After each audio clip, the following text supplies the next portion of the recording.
not. Here we go. Here we go.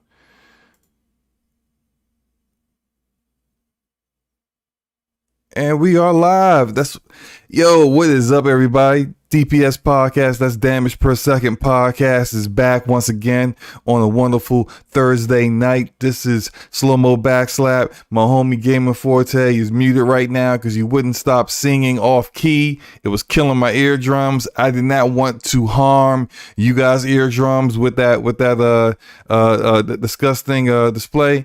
But we are here with a special guest. And our special guest is the homie, Agent Deli. How's it going, man? I'm doing well. How are you guys? This is my first time in your backyard, and then, of course, this is my first time meeting Forte. So, hello. Hello. That hasn't been a very interesting introduction with Forte just coming in singing immediately. But I guess I'm muted, Forte. Forte, what's up, man? Oh, am I actually unmuted now? Yes, can I see my intro now? No, don't sing your intro. Hey man, you know, no, sing it. Let it out, bro. Let it out. Oh man, I can't. Look, man, I gotta be respectful. If it was my show where I couldn't be muted at a moment's notice, I would have done it. But I'm a respect slow mo. Look, man, this is episode 52. I didn't even say that. This is episode 52. This is the first time I've muted Forte in 52 episodes, and so that is I think an accomplishment. You know, it's like it is, because it really probably should have happened in the first episode, but still here we are.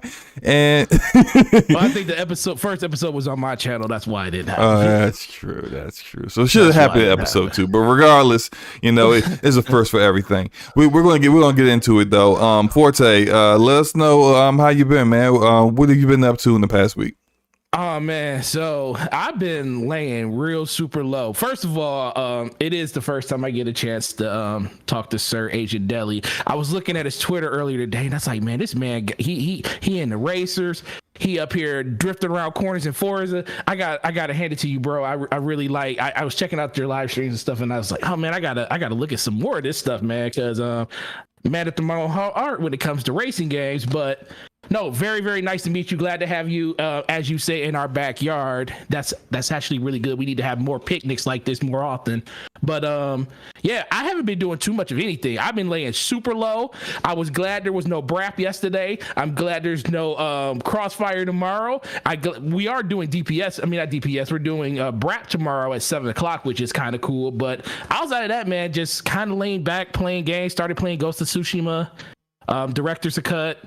Looking forward to Lost Judgment, because I am picking that up tomorrow. And I'm trying to figure out if I want to play the first one first, or do I just want to jump head first into the second one? But so you've never played the first one? Never played it. I haven't played the first one either. I actually was at GameStop wondering what the hell Lost Judgment was, and my brother was explaining it to me. He was like, "Bro, it's a sequel."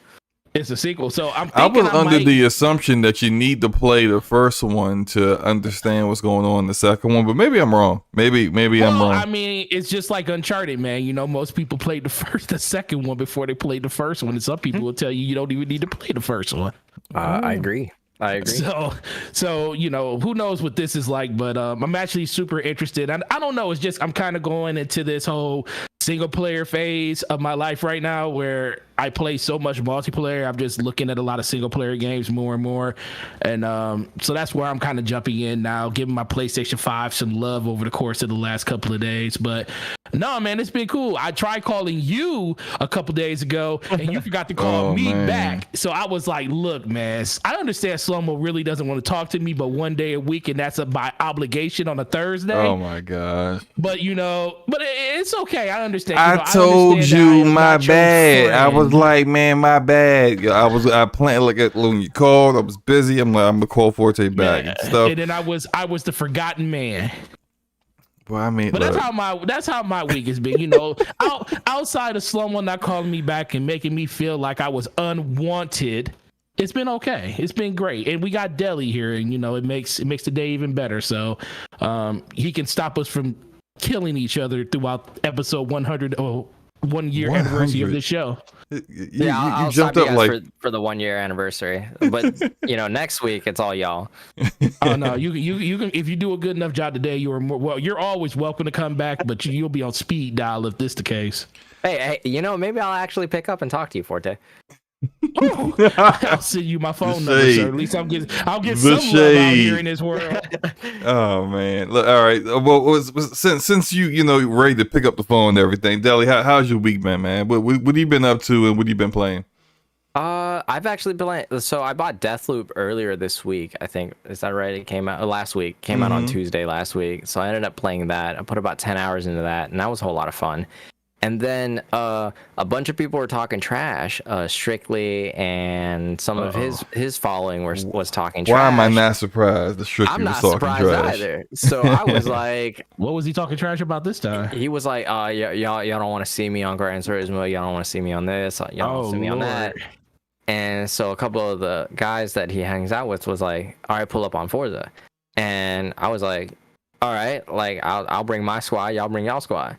And so I bought Game Pass.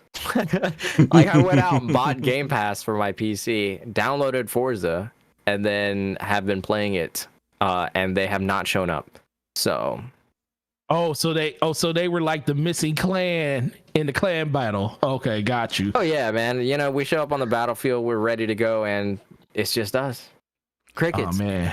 I gotta post this. I'm gonna snip this off of the live stream and make sure I tag Strictly in and then say what happened, bro. Don't be Enrique. Don't be Enrique ducking people when they call you out, bro. Enrique been ducking our homie B Money in 2K for like over a year now, over a year. I even tweeted at Strictly. I said, "Yo, man, like when you getting on Forza Horizon?" He was like, "Yo, Forza Horizon 5." Bro. I was like, "That's in November, bro."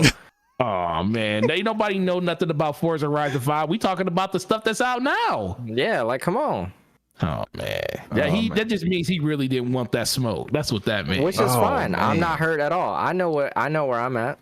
Ooh. You know where I'm at if you need me. Oh man, your gang. Somebody need to let Gaines know what's up, man. Like you have been called out, sir.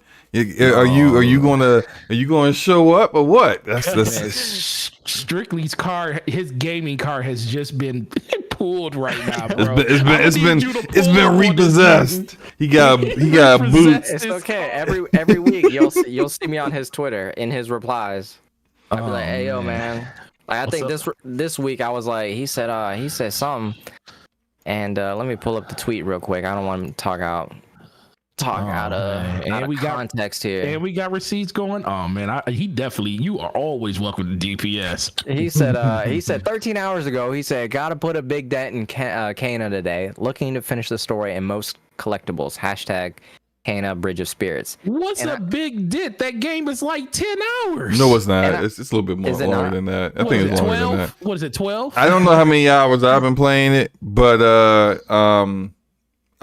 you can easily see that on your Steam list because I know that's where you bought it. Well, no, it's not on Steam. It's exclusive to Epic Game Store for PC. Oh, Epic doesn't have a counter. Shame on that. Epic don't have a lot of stuff. Epic ain't got a counter. It's weird on Epic, man. You be trying to look at like your achievements because achievements will pop while you playing the game, and it's like you can really check this out. You can only look at the achievements of a game that you're playing while you're playing it.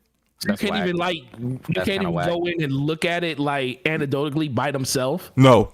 That's whack. Oh, that's whack. Exactly. How can I make sure that the person is actually playing the games they said they playing? I guess you can't do that on there. I actually had no idea what the whole like the overlay or the UI looked like for the achievements in Epic until I hit, like I saw it said hit shift and F3. And so I hit that because I got an achievement. And I said, okay. I was like, oh, that's where that is? And I hit shift and F3. Then it popped up on the right side of the screen. I was like, oh.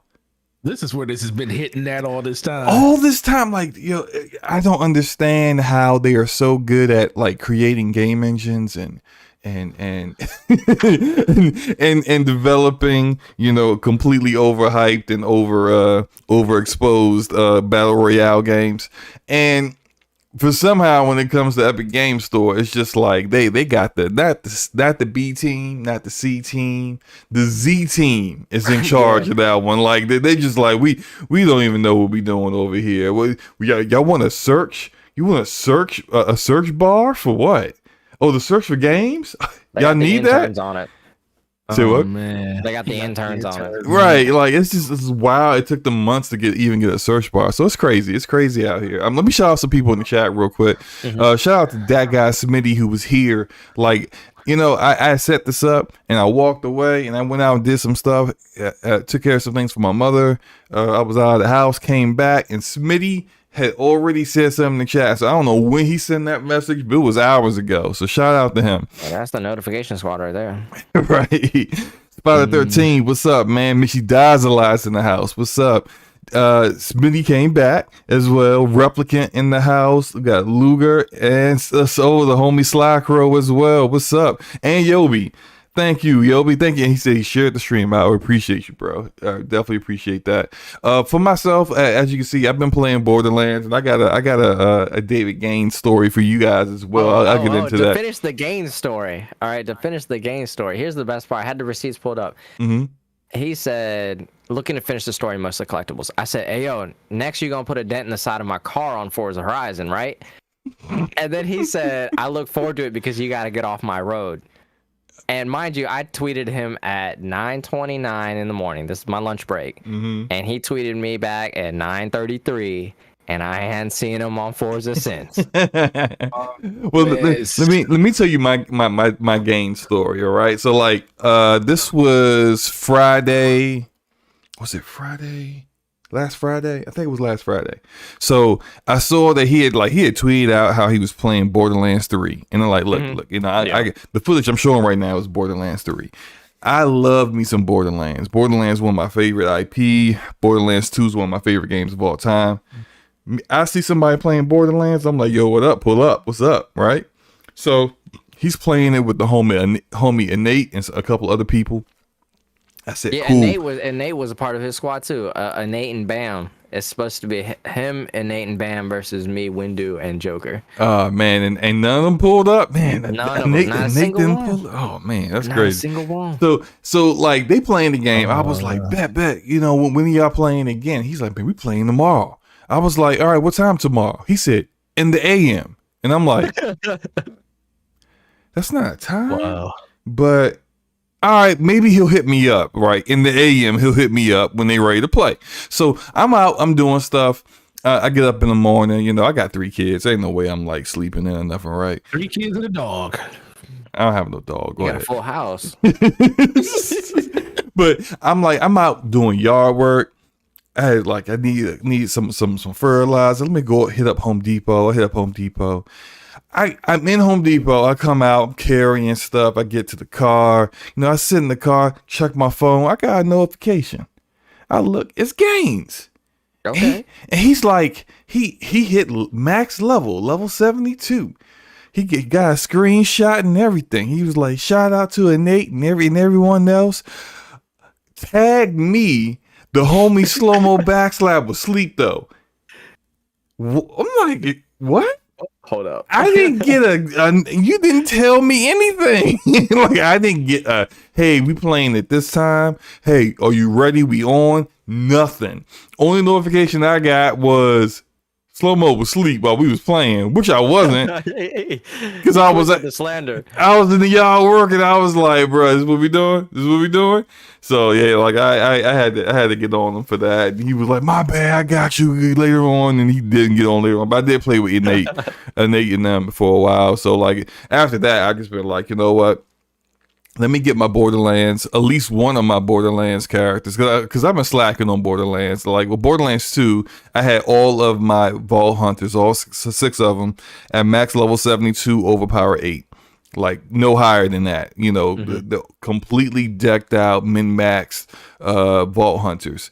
On Borderlands 3, not so much. Like my highest level at this time right now, I think it's like 57.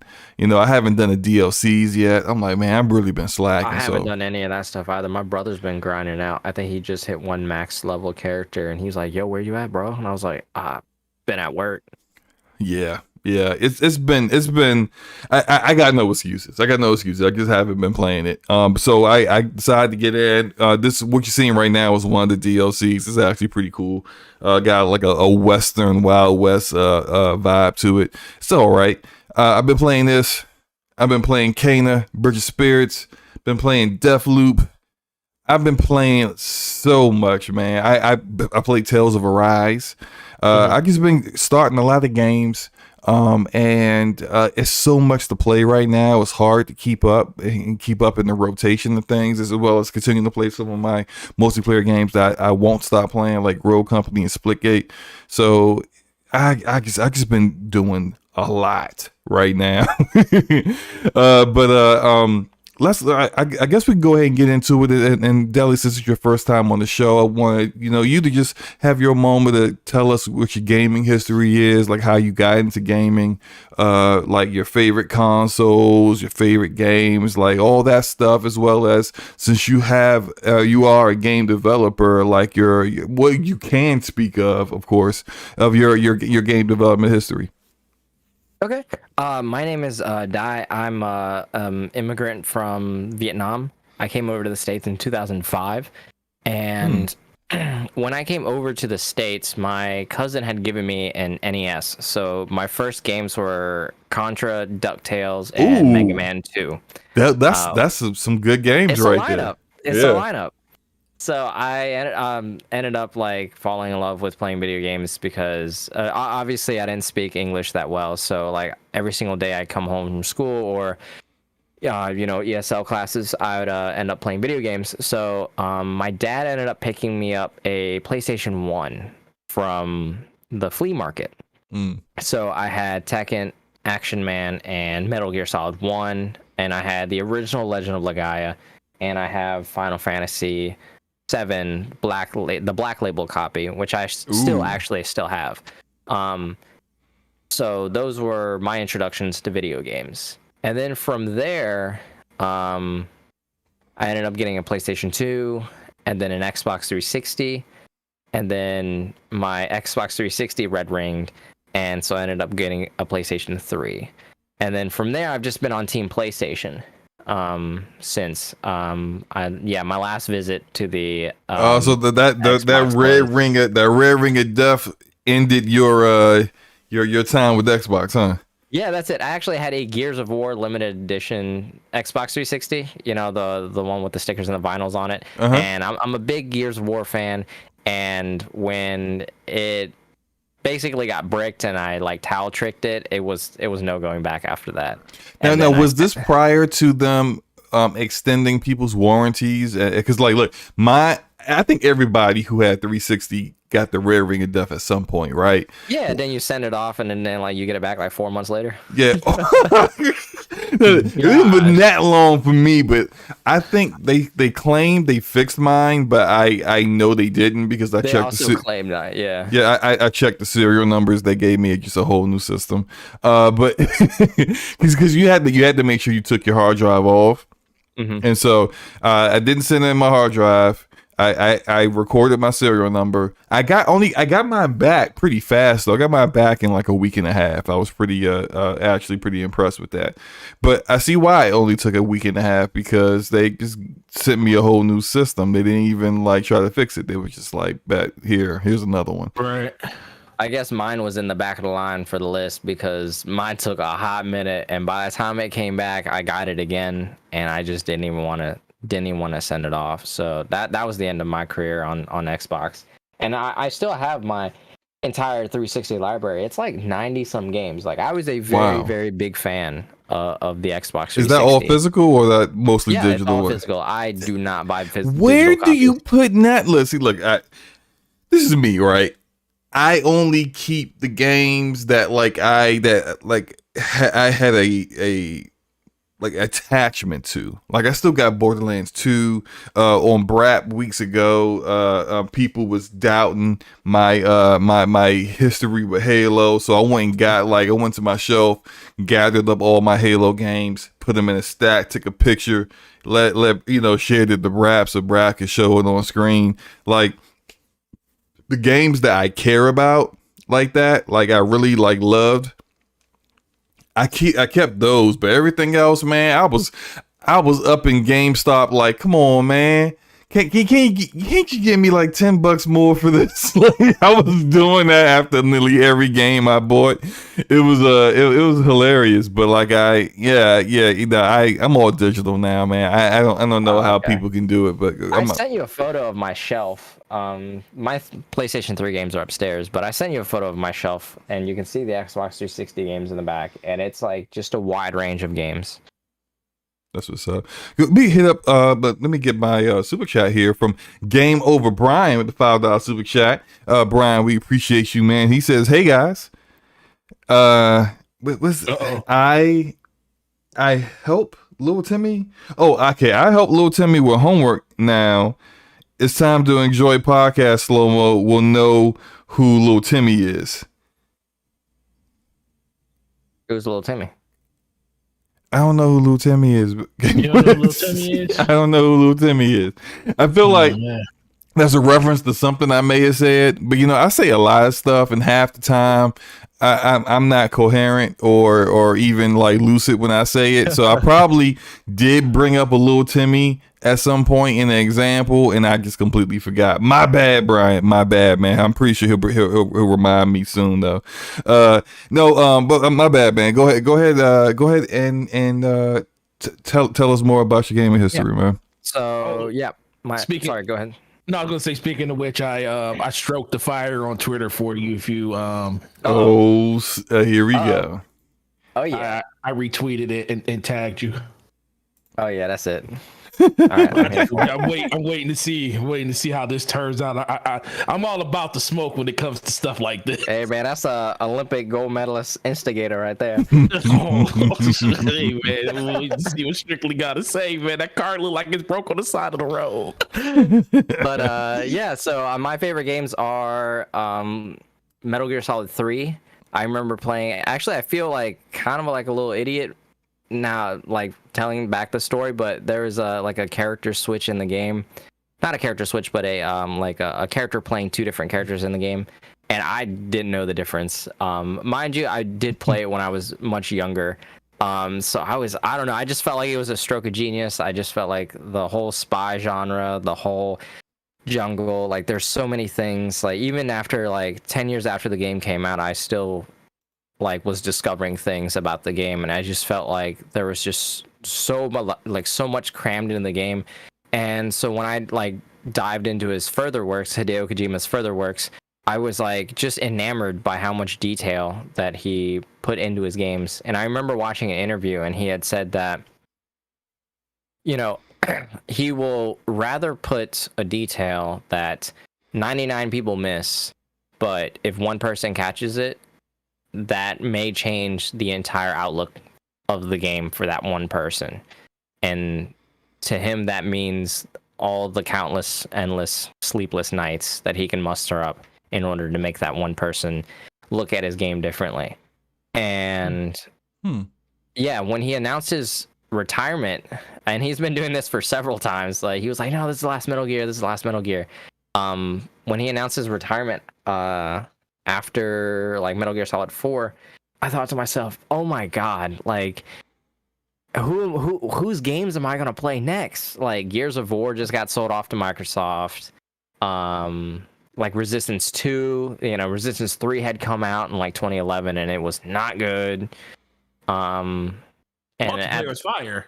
Yeah, at the time I didn't know Borderlands 2 was coming out because that didn't come out until 2012.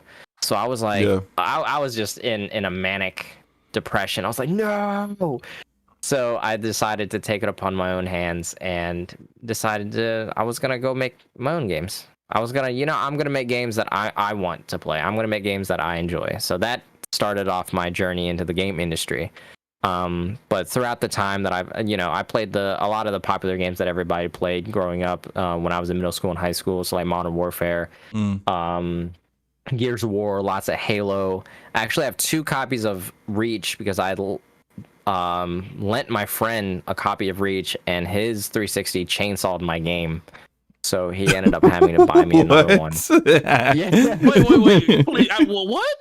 His 360 chainsawed your game. Please explain. Have you guys never heard of this? No, not at all. I've never heard of that. I heard of putting your Xbox in the oven and stuff and making it, work again, but I've never heard of this. Oh, so sometimes when your Xbox gets like jiggled, so for him, I think his dog ran over a cable and it like bumped his Xbox off of like the entertainment console. Oh, are you talking about the ring around the disc? Yeah. And it felt like not even 2 inches, and it chainsawed my game. Like it just dug into my game and just ripped it apart, and it just was unplayable. And I was like, "Are you kidding me, dude?"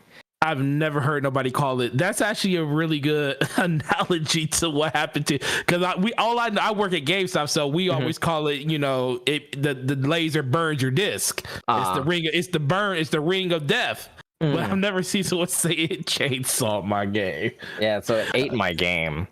It's unplayable after that point. Yeah, so I ended up getting a new copy. But as the years went on, once I finished high school and finished my first year of college, I went to college for theoretical physics and a minor in philosophy at UC Berkeley.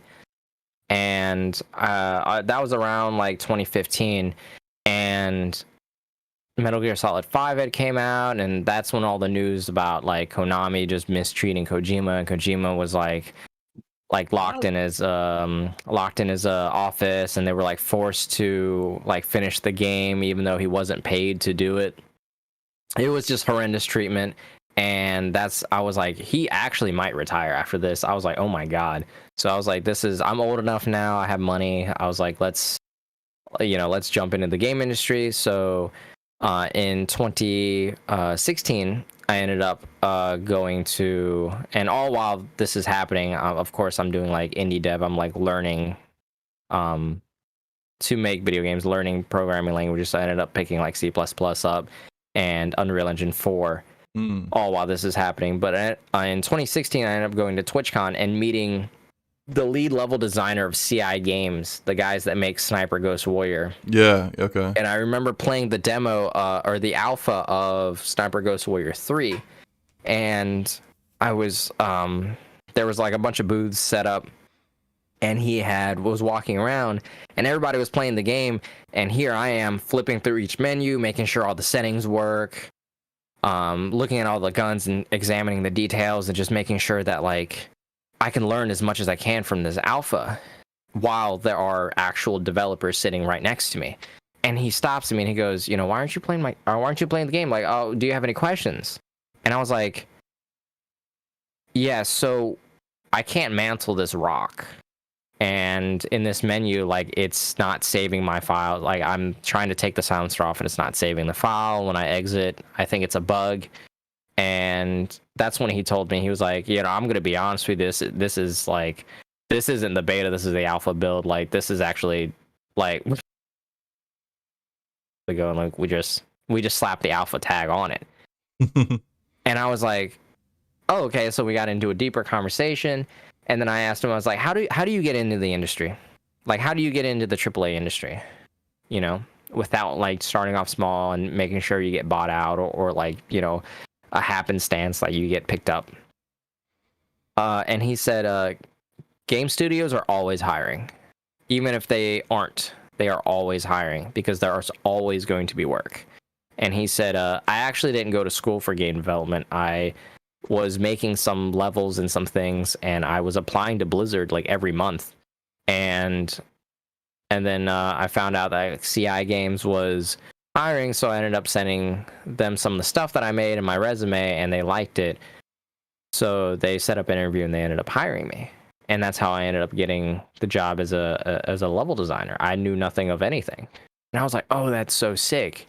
And he was like, so my advice to you would be make things, because that's what the industry wants. They want to see people who have physical proof that they can do things. And then 2, always apply, because companies are always hiring. And so from there, I just I took his advice and I just ended up making things. I ended up making like Splinter Cell-esque inspired levels and stuff because I just really wanted to work on the next Splinter Cell. And so obviously, one thing led to another, and I ended up at Ubisoft in the end right after my year of professional Paragon. So I had played Paragon professionally for Epic Games. And then when they canceled that game and moved that Paragon development team over the Fortnite into Fortnite, so from all of 2017, I was at home playing indie games or making indie games and playing indie games and just trying to study and learn as much as I can. And then I was also playing Paragon, and I happened to run into a bunch of pros and asked them how do they do things. They said, "Man, just put in time." So I was like, okay, so I'll split up my time. So I'll play a video game and then I'll study. I'll play a video game and I'll study. And then, I just ended up being like top 100 Paragon players, and through like actual hard work and a lot of time, like, like 12 to 14 hour days every single day, on a 7-hour split. I would eat at my desk. I like everything that I possibly could. It was like super unhealthy, but I was like, this is the reality of like young kids or young adults that are wanting to get into the industry or whatever industry, or whatever job that they're looking for in the game industry. Is like they're hungry, they're wanting it. So for me, it wasn't that big of a deal to work 7 hours unpaid on my own projects and then hop on Twitch and make basically like $100 a day, which wasn't much, but I mean it was enough to feed myself. And so I was like, damn, this is the life, but through a lot of hard work and lots of late nights, I ended up getting a gig with Ubisoft for Watch Dogs Legion. At the time, I didn't know what it was. I just was hoping that it was Splinter Cell.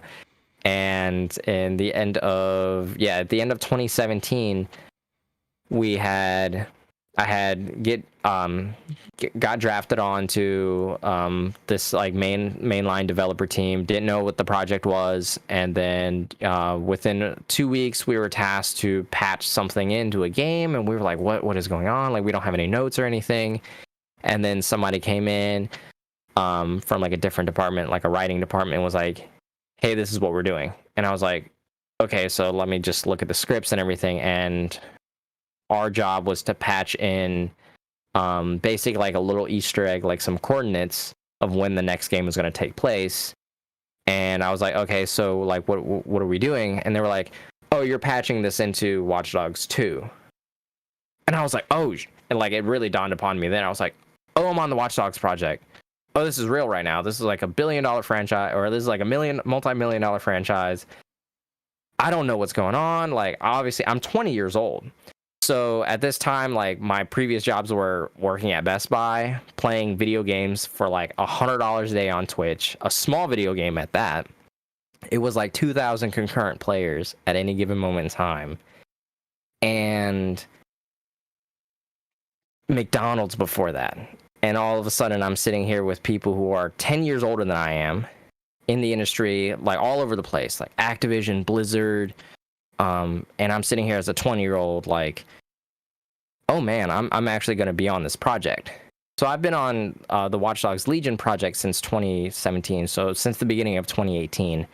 So I've been at Ubisoft 3 years, and at the beginning of this year, I left Ubisoft and was headhunted or scouted for a different project. And so now I work for the U.S. government, but I still do development work. I can't really talk about what I do for a living, but of course, it's important. It's important. That's all that matters. Yeah. So now, it's cool. Amazing, absolutely amazing history. I think it kind of goes into the things that you're discussing, some of the things that you allude to, kind of goes into what our first topic is, which is like crunch in the video game industry. And so, like you mentioned, putting in a lot of hours back when you were still just kind of working independently on your own, which is fine, because that's you, like that's your own stuff. Like it's nothing forced. It's you're working independently, trying to grow yourself, grow your craft, and become better so that you could get a position. But how okay, so like when you first got to Ubisoft, and you said you're working with people who are like 10 years your senior. Like, do you really have any kind of like opinion on what comes next or what to do, or you just really just kind of like, hey, I'm new here, or what do you guys want me to do? I'm just doing that. I don't have any kind of say in what I'm actually doing. Is that how it normally is?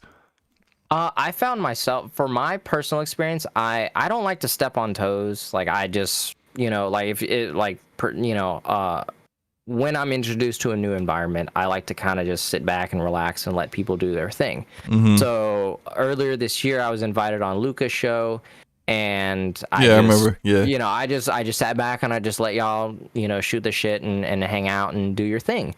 And I didn't want to really invade on anybody's space. I didn't know the panel members. I had just recently met Luca, so I'm not going to act like me and Luca are tight. So I wasn't going to just come in here and riff jokes and be part of the group, So I just was like, here, this is my main goal, is to be here for expertise. Like, this is it. This is all I'm here to give my expert opinion. And then, that was basically the role I took. That's how it was when I was at Ubisoft. I was like, I'm not going to step on any toes. I'm new here. Yeah, I part of it was like me being scared. Like, am I going to get fired tomorrow?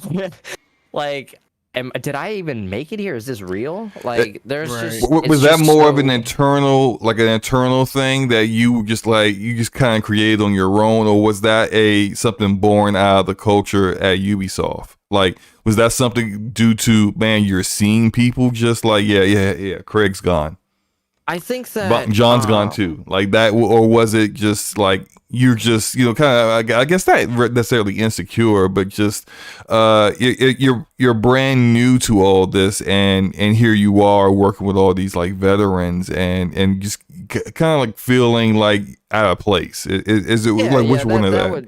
That's the correct term. It's like it just feels like I've dropped in the 12-foot end of the pool. And whether or not the guy standing next to me is 10 years my senior or 10 months my senior, I don't know that.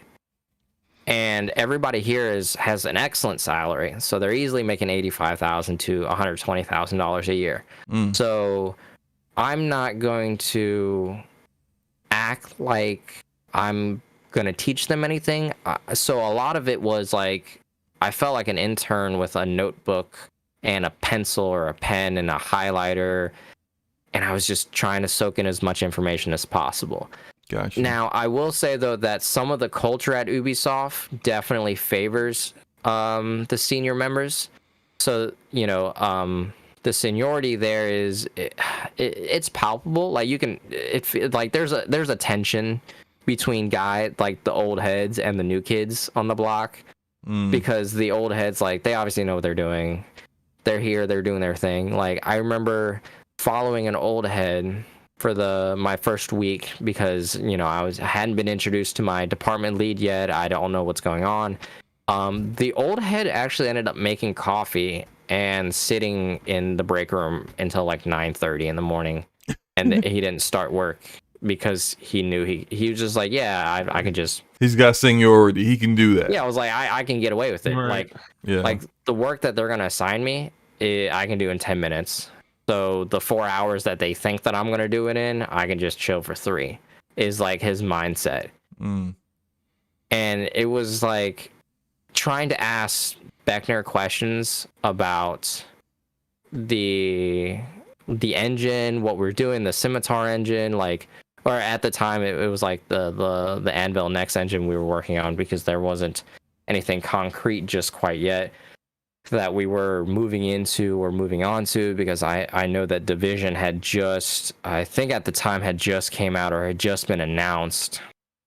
So we didn't know if we were using the Snowdrop engine on the next one or acquiring, because we're also working on a bunch of new cool stuff that is obviously in Legion now. But at the time, we didn't know any of that stuff, so I was like trying to ask him a bunch of questions, and he was like, just not right now, man, I'm not a morning person. I was like, it's 8 a.m. like, you know what I mean? Like, so I just it ended up like I felt lost for probably the first 10 weeks. So the first 3 months of the gig, it feels very overwhelming, at least at Ubisoft, because the culture is like, everybody's like, I'm the best in the building. So it didn't feel like there were many people actually out to help me. A lot of what I learned is actually from my fellow team members and not the old heads. Does that make sense? Like the guy sitting next to me in the cubicle is like, oh, hey, by the way, if you just change that value and you run it again, it should be fine. And I'm like, thanks. Versus the old head who walks by, who's like, hey, man, do you have any questions for me? I'm like, yeah, I have a bunch of questions. He's like, it looks good. And then he walks away. And I'm like, dang, Fonzo, like, you're not going to help me out, dude? So, yeah. So, in regards to crunch, right? So, like, I've always kind of had like this discussion, and I've discussed it with a lot of other like content creators and various other podcasts. And when it comes to crunch, you would know firsthand what this really is. And so my question to you in regards to crunch is it really necessary, or are studios simply engaging in poor project management when it comes to having to have their employees do extreme crunch in order to get a game out at whatever like date they said is going to be released at? Is that something that has to happen, as it seems like some people would say? Or you see cultural things like, say, Naughty Dog people would say it has to happen, this is the way games are made. But then you'll see Insomniac will be like, yeah, we make like a game every other year and we don't crunch. So it's like, what is it then? Like, what do you think it is? You know, from your experience working in the industry. From Ubisoft myself, I would say that there are three main causes for crunch, or three main reasons, and you can divvy this up into a percentage. So if you want, so like, you know, like 30%. For me, I think 40% of it is mismanagement or poor planning, and 30% of it is mismatched like team capabilities. Like, obviously one person is doing, obviously the junior guy is like, you know, way better than the senior guys, or you know, maybe the interns aren't actually any good, you know, or excessive ambition, or the scope of the release is like, you just, people end up overshooting it, right? They're like, we want this and this and this and this, and then when it's time to actually do that, it's like, hey, slow-mo, so that feature that you wanted with, like, you know, the loot box system, yeah, that's gonna take like 10 weeks to make. And you're like, well, how hard could it be? Do it in 4. And I'm like, I can't. And you're like, oh, how many hours is it gonna take? And I'm like, 400 hours. And you'll be like, yeah, that's 100 hours a week, so just do it. And like, that's, you know, like, there's like 30% of that. Excuse me? That math don't make sense. So there's like 30% of that, 30% of, like, you know, like I said, mismatch optimisms, you know, team capabilities. And then like, probably I would say like 15 or 10% of it is like unforeseen events, right? Like, I do something, I make the loot system that you want, and it doesn't chew out the right numbers ever, or it breaks all the guns in the game, and we're like, wow, we invested a lot of time into this solution, and there's nothing we can do.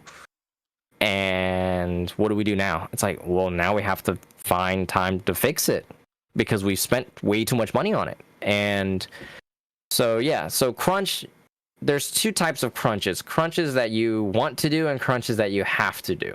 Right? Crunches that you have to do, I would define as anything over 50 hours a week.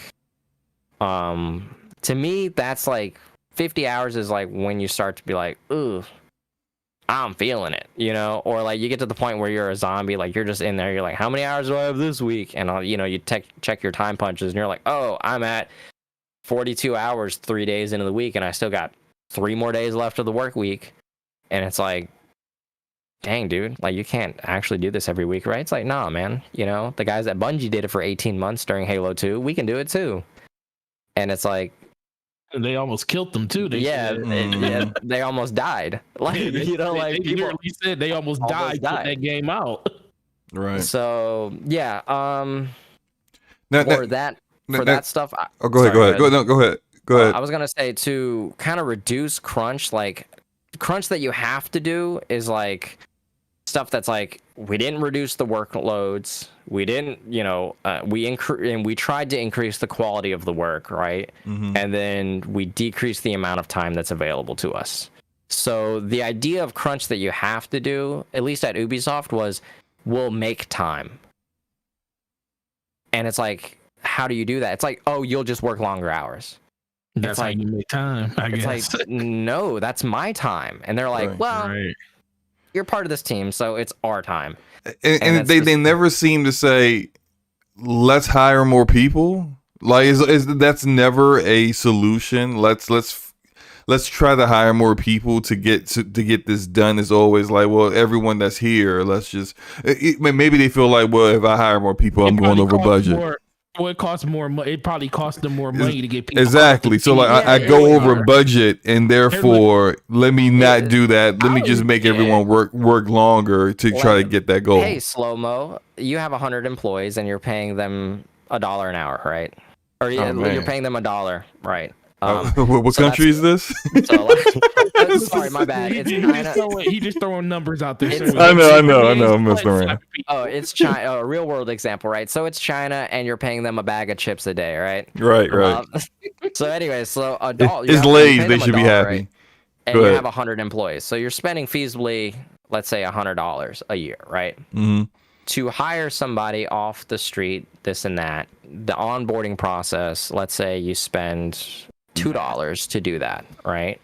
So now all of a sudden, for one person, you're spending $102 now, feasibly, because you obviously are still spending the $100, and then you spend the extra $2 to hire somebody.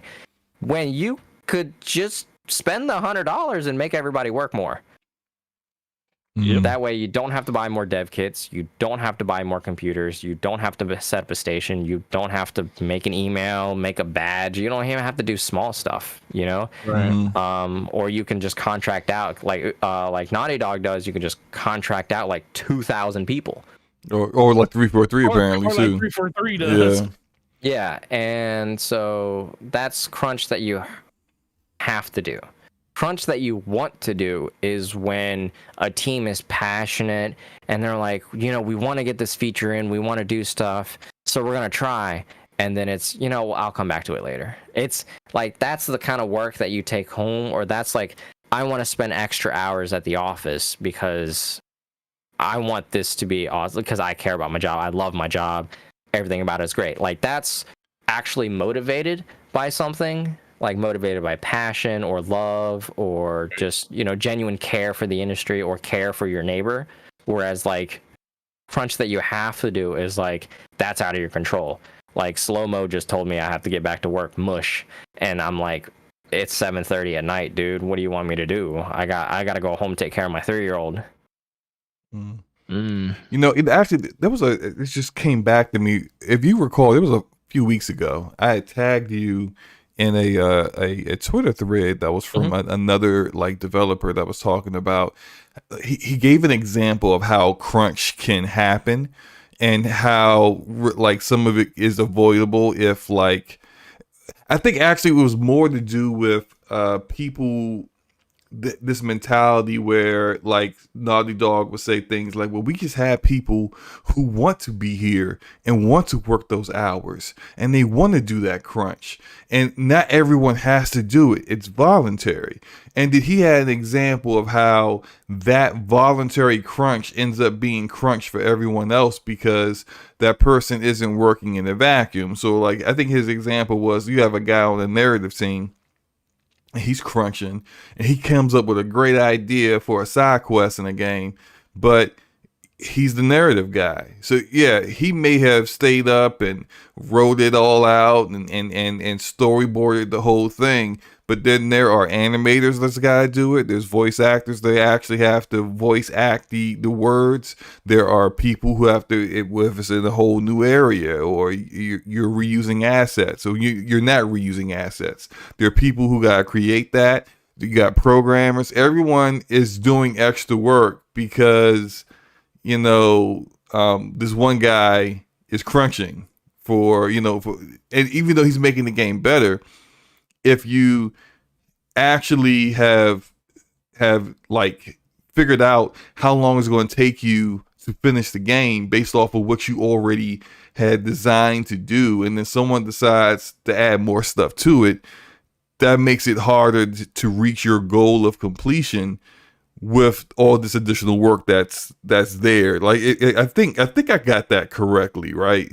I think the thread that you're referring to is somebody I think calling those kind of people martyrs. Like, yeah, they're so passionate that's what we call them. People. Yeah, and the martyrs. And I think at Naughty Dog, it's like you have the sense of scope. At least my friends, some of the peers, I'm not calling them friends because I don't hang out with them outside of work, but some of the peers that I've spoken to at Naughty Dog, they're like, you know, they kind of wear Naughty Dog as a badge. Like, yeah, we're the best studio.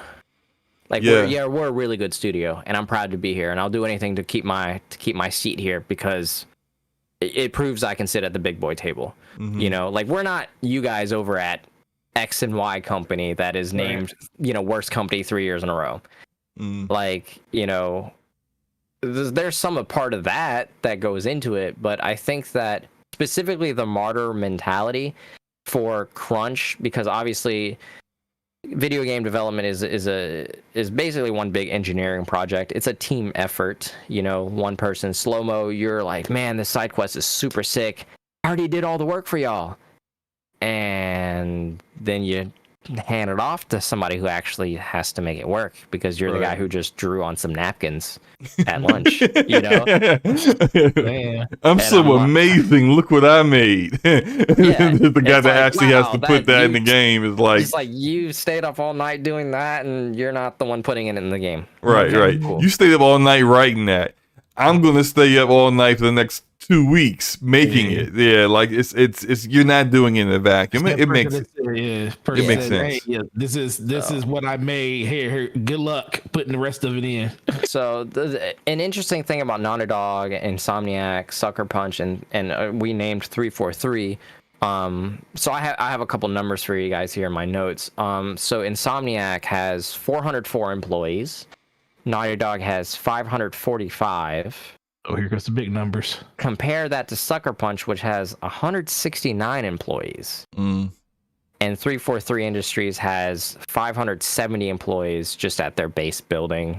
That's, you know, just working on their whatever they're working on in the main building.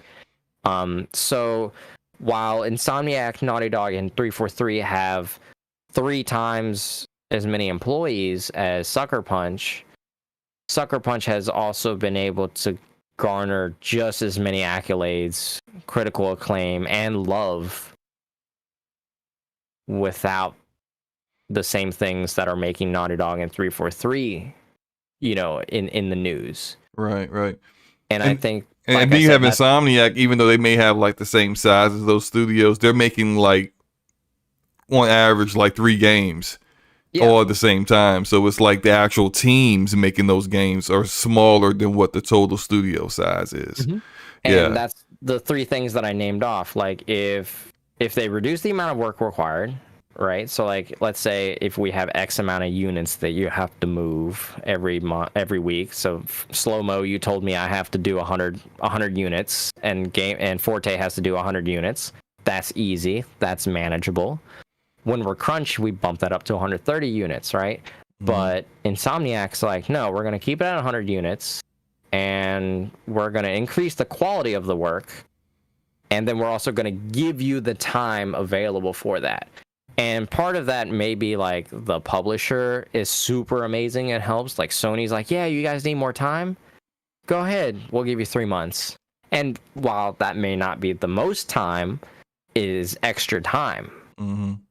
Or maybe it could be something along the lines of like, you know, maybe we just work a 40-hour week and we hire more people. Right. You know, so Insomniac bumped their employees up like 100 employees or something like that. So now the work gets spread evenly across the board. Everybody has 100 units worth of work, and nobody has to work 130 units worth of work in a week, right? Little things like that go a long way. Yeah. But I think with moving back to the original point with that Twitter thread with the whole martyr mentality, I think so at Ubisoft we like that crunch, that zone, that what do we call it? That mentality, that mental state that we're in. It's like we call it like a final. Like you guys know how like exams, like in school, there are finals. Mm-hmm. Yeah, so like that's the period where you're in like ultra instinct, right? Like you're just like, dude, I know exactly what I'm doing. I gotta get it done. Like you're not looking at the clock. You're moving as fast as you can. Like everything moves at an astronomical rate, you know. And I think that when that happens, a lot of people at the meetings, if there are meetings at Ubisoft, we had meetings like once a week, which wasn't desired, but it is what it is. And at Ubisoft, when we were basically on crunch or when we were on like in finals mode, like we had a lot of meetings and we were making decisions at breakneck speeds because we'd rather make a bad decision than make no decision because we don't want to push it off until next week. So it's like, even if it's a bad decision, even if it's the first thought that comes to your mind, like, hey, slow-mo, how about this? And you're just like, we'll cut it. And everybody's like, let's vote on it. Are we cutting this thing? And it's like, is that a good decision at all? We spent like 10 months making it. And you're like, just cut it. And we all decide to cut it, and we cut it. It is what it is. But I think in that time when we're moving and rushing at Ubisoft, we kind of forgot to come together to prioritize like the crucial elements of a video game. Like, is it fun? Is the tutorial working? Are all the missions loaded up? Is the story actually good? Like those crucial elements of like what makes a video game engaging to a player. Like we forget about that because we want to finish. We want to go to the end, collect our, we want to pass go, collect our $200, and either A, add another notch to our belt, or B, go somewhere else with that notch or with the badge on our chest. Like I can go to Naughty Dog now and say, hey, I successfully shipped a game with Ubisoft. And put that on my resume. Or I can go, hey, boom, another notch down at Ubisoft. Let's move on to the next project, And right. I think that's like in that zone is a lot of that stuff goes into crunch that you have to crunch and not you want to crunch, because a lot of that stuff is more we got to get it done and not I would like to get this done, or I would like this to be as best as it's as it possibly can be. Gotcha. Yeah, and I'm not a game dev, but and working in my industry, and I'm a network engineer and working in IT for a decade now. I've noticed this, and this is not even. Matter of fact, before I started working into IT, I noticed this as well.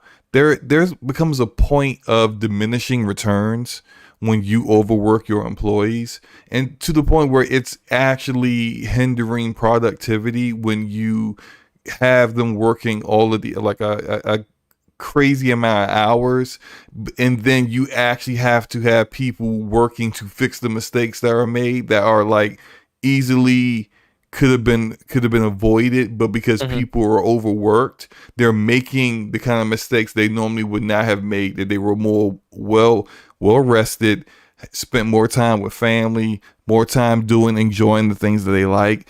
That's an employee that is running at 100%.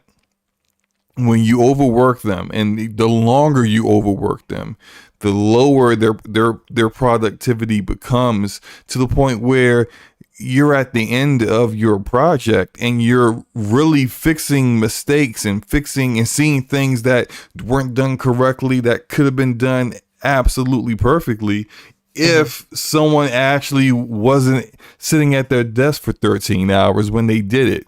And you look at, see things like, I remember one time I was looking over work that a coworker did on a router, and he had told me that he had fixed a problem. What he did was he had assigned the virtual interface to the wrong interface.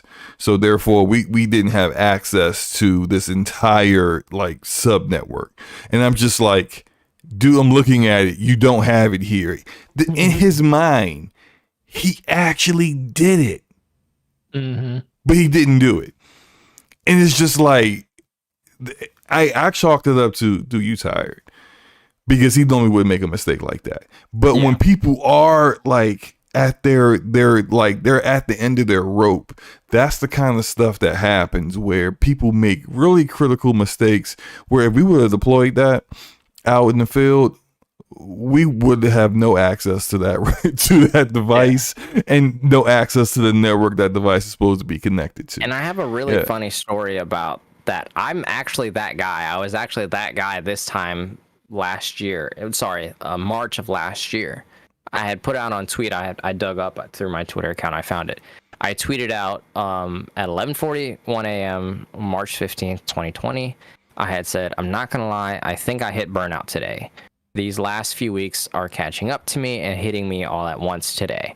So the last 2 weeks prior to that, we were closing in on our E3 build, and we were working about 80 hours a week. And I think at one point in time, an employee came into the break room, was like, I just want to go home and spend time with my family. And we were sitting here comparing hours, like, oh, bro, I clocked in with 78 today. Like, I'm at 82. And the guy who's, like, actually losing his mind, he's like, I'm at 91. Wow. That's crazy. And that's why I can't do it.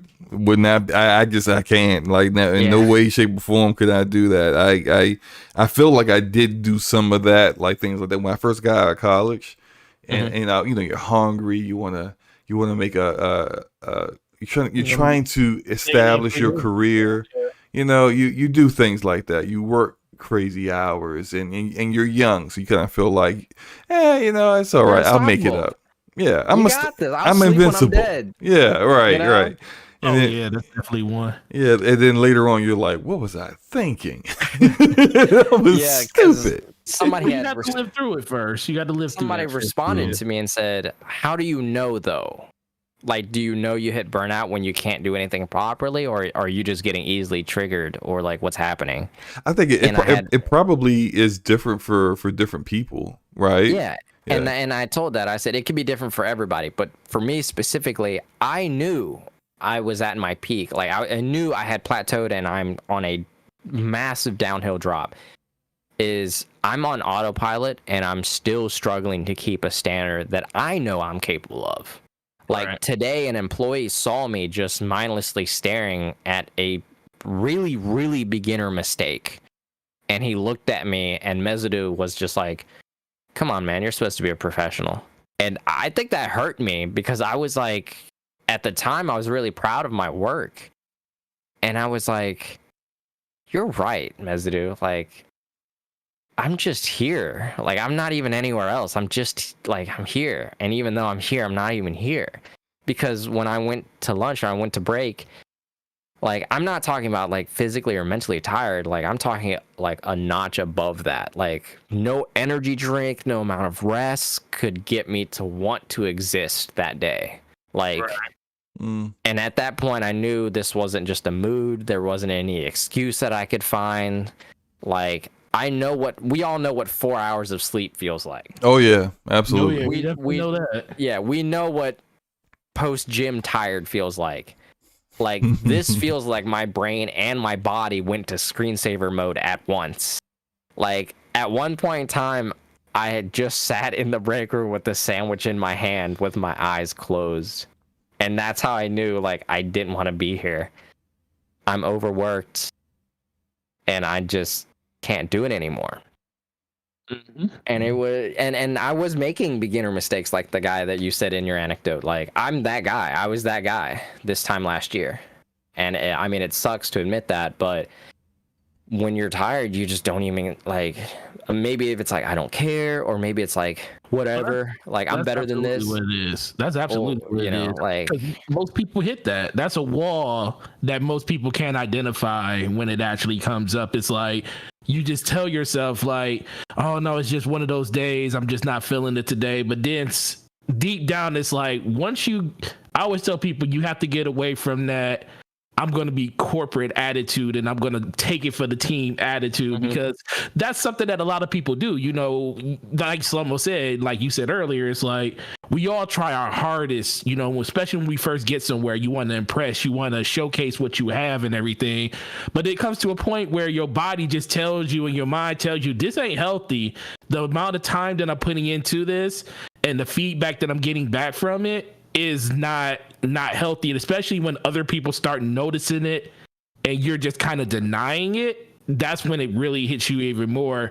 So I always tell people, just, you know, when you start feeling a certain way about certain things, it's just time to take a break. Because even when you go like on like a quote unquote vacation or a staycation to stay at home, as soon as you get ready to have to go back, all those feelings come back. It doesn't disappear. It's like, yeah, I took a break away from it, but it's literally waiting for you to walk through the door and smack you in the face all over again. Yeah, when I walk into that building, I was like, I'm automatically tired. Like, it doesn't even make any sense. Like, the drive to work was fine. I was great. I was awake. Yeah. So yeah, it's nothing new, man. You've been there, and I guarantee everybody in this chat has been there. And it doesn't matter what field of expertise you're in. It's something that's going to hit you real hard, and that's the number one reason I always tell people: do something because you love it. Don't do it because you have to do it. Because the moment you feel like you have to do it is when all that stuff starts falling apart. Yeah, and I was trying, like, I genuinely was trying to make excuses. I was like, bro, you're 23, like, you're making six figures, man. Like, dude, just do the work. Like, you're getting paid handsomely for it. Like, you know, like, earn your keep type deal. Or like, you know, like, hey, you're getting paid a butt ton of money. Like, what's an extra hour of work? And then an hour of work becomes every day, and that becomes an extra 7 hours a week. And then you're like, what? It's just an hour. I can do another hour. And then that becomes an extra 14 hours a week. And then next thing you know, you're me with 69 and a half hours a week. But those are the people telling you that are the people that's dying on that sword constantly every day, and it just hasn't hit them yet. And I guarantee you, when it does hit them, guess what? They're going to sound just like you. They're going to look just like you.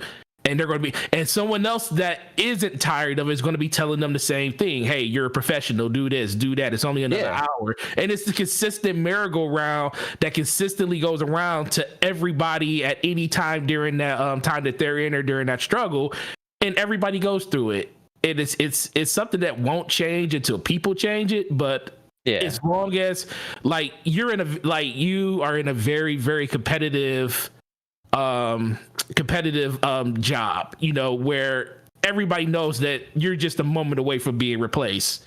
You know, somebody else could come in here and do the same exact job. They may not be as good as you, but can they get the job done satisfactory to the point where, oh, well, this is good enough to ship?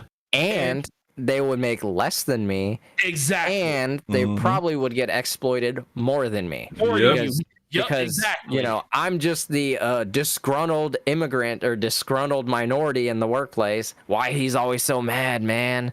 Like, dude, this isn't funny. Like, and this is how they get away with it, because it's like there's always more supply. The supply far outweighs the demand, and so there's always someone else who's willing to take your spot and willing to do whatever it takes and willing to work the X amount of hours that you're not willing to work in order to get the position that you're at. And so They know that. They know that you can be replaced. And even and they're just hoping that the person that they get to replace you is as competent and as qualified as you are. But and sometimes they that's a gamble that they take and it doesn't work out. But I think this has been a great conversation in regards to just definitely crunch the video game industry, as well as just like in any industry whatsoever. I definitely appreciate you speaking out about that, especially a lot of the experiences with being a game developer. I did want to move on because I know we got a little bit of time. There was a couple of little mini topics that I wanted to jump into since some things popped up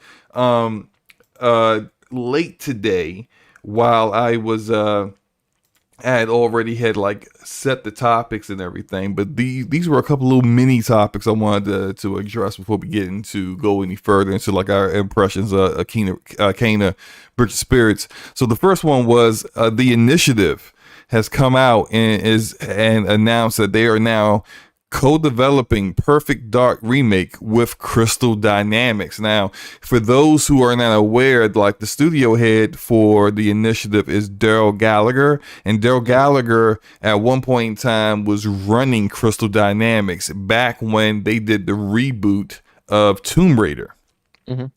So it didn't surprise me at all that he still has a good working relationship with that studio, because he basically was running that studio at some point. Whoever is running it now probably was, working under him at some point as well.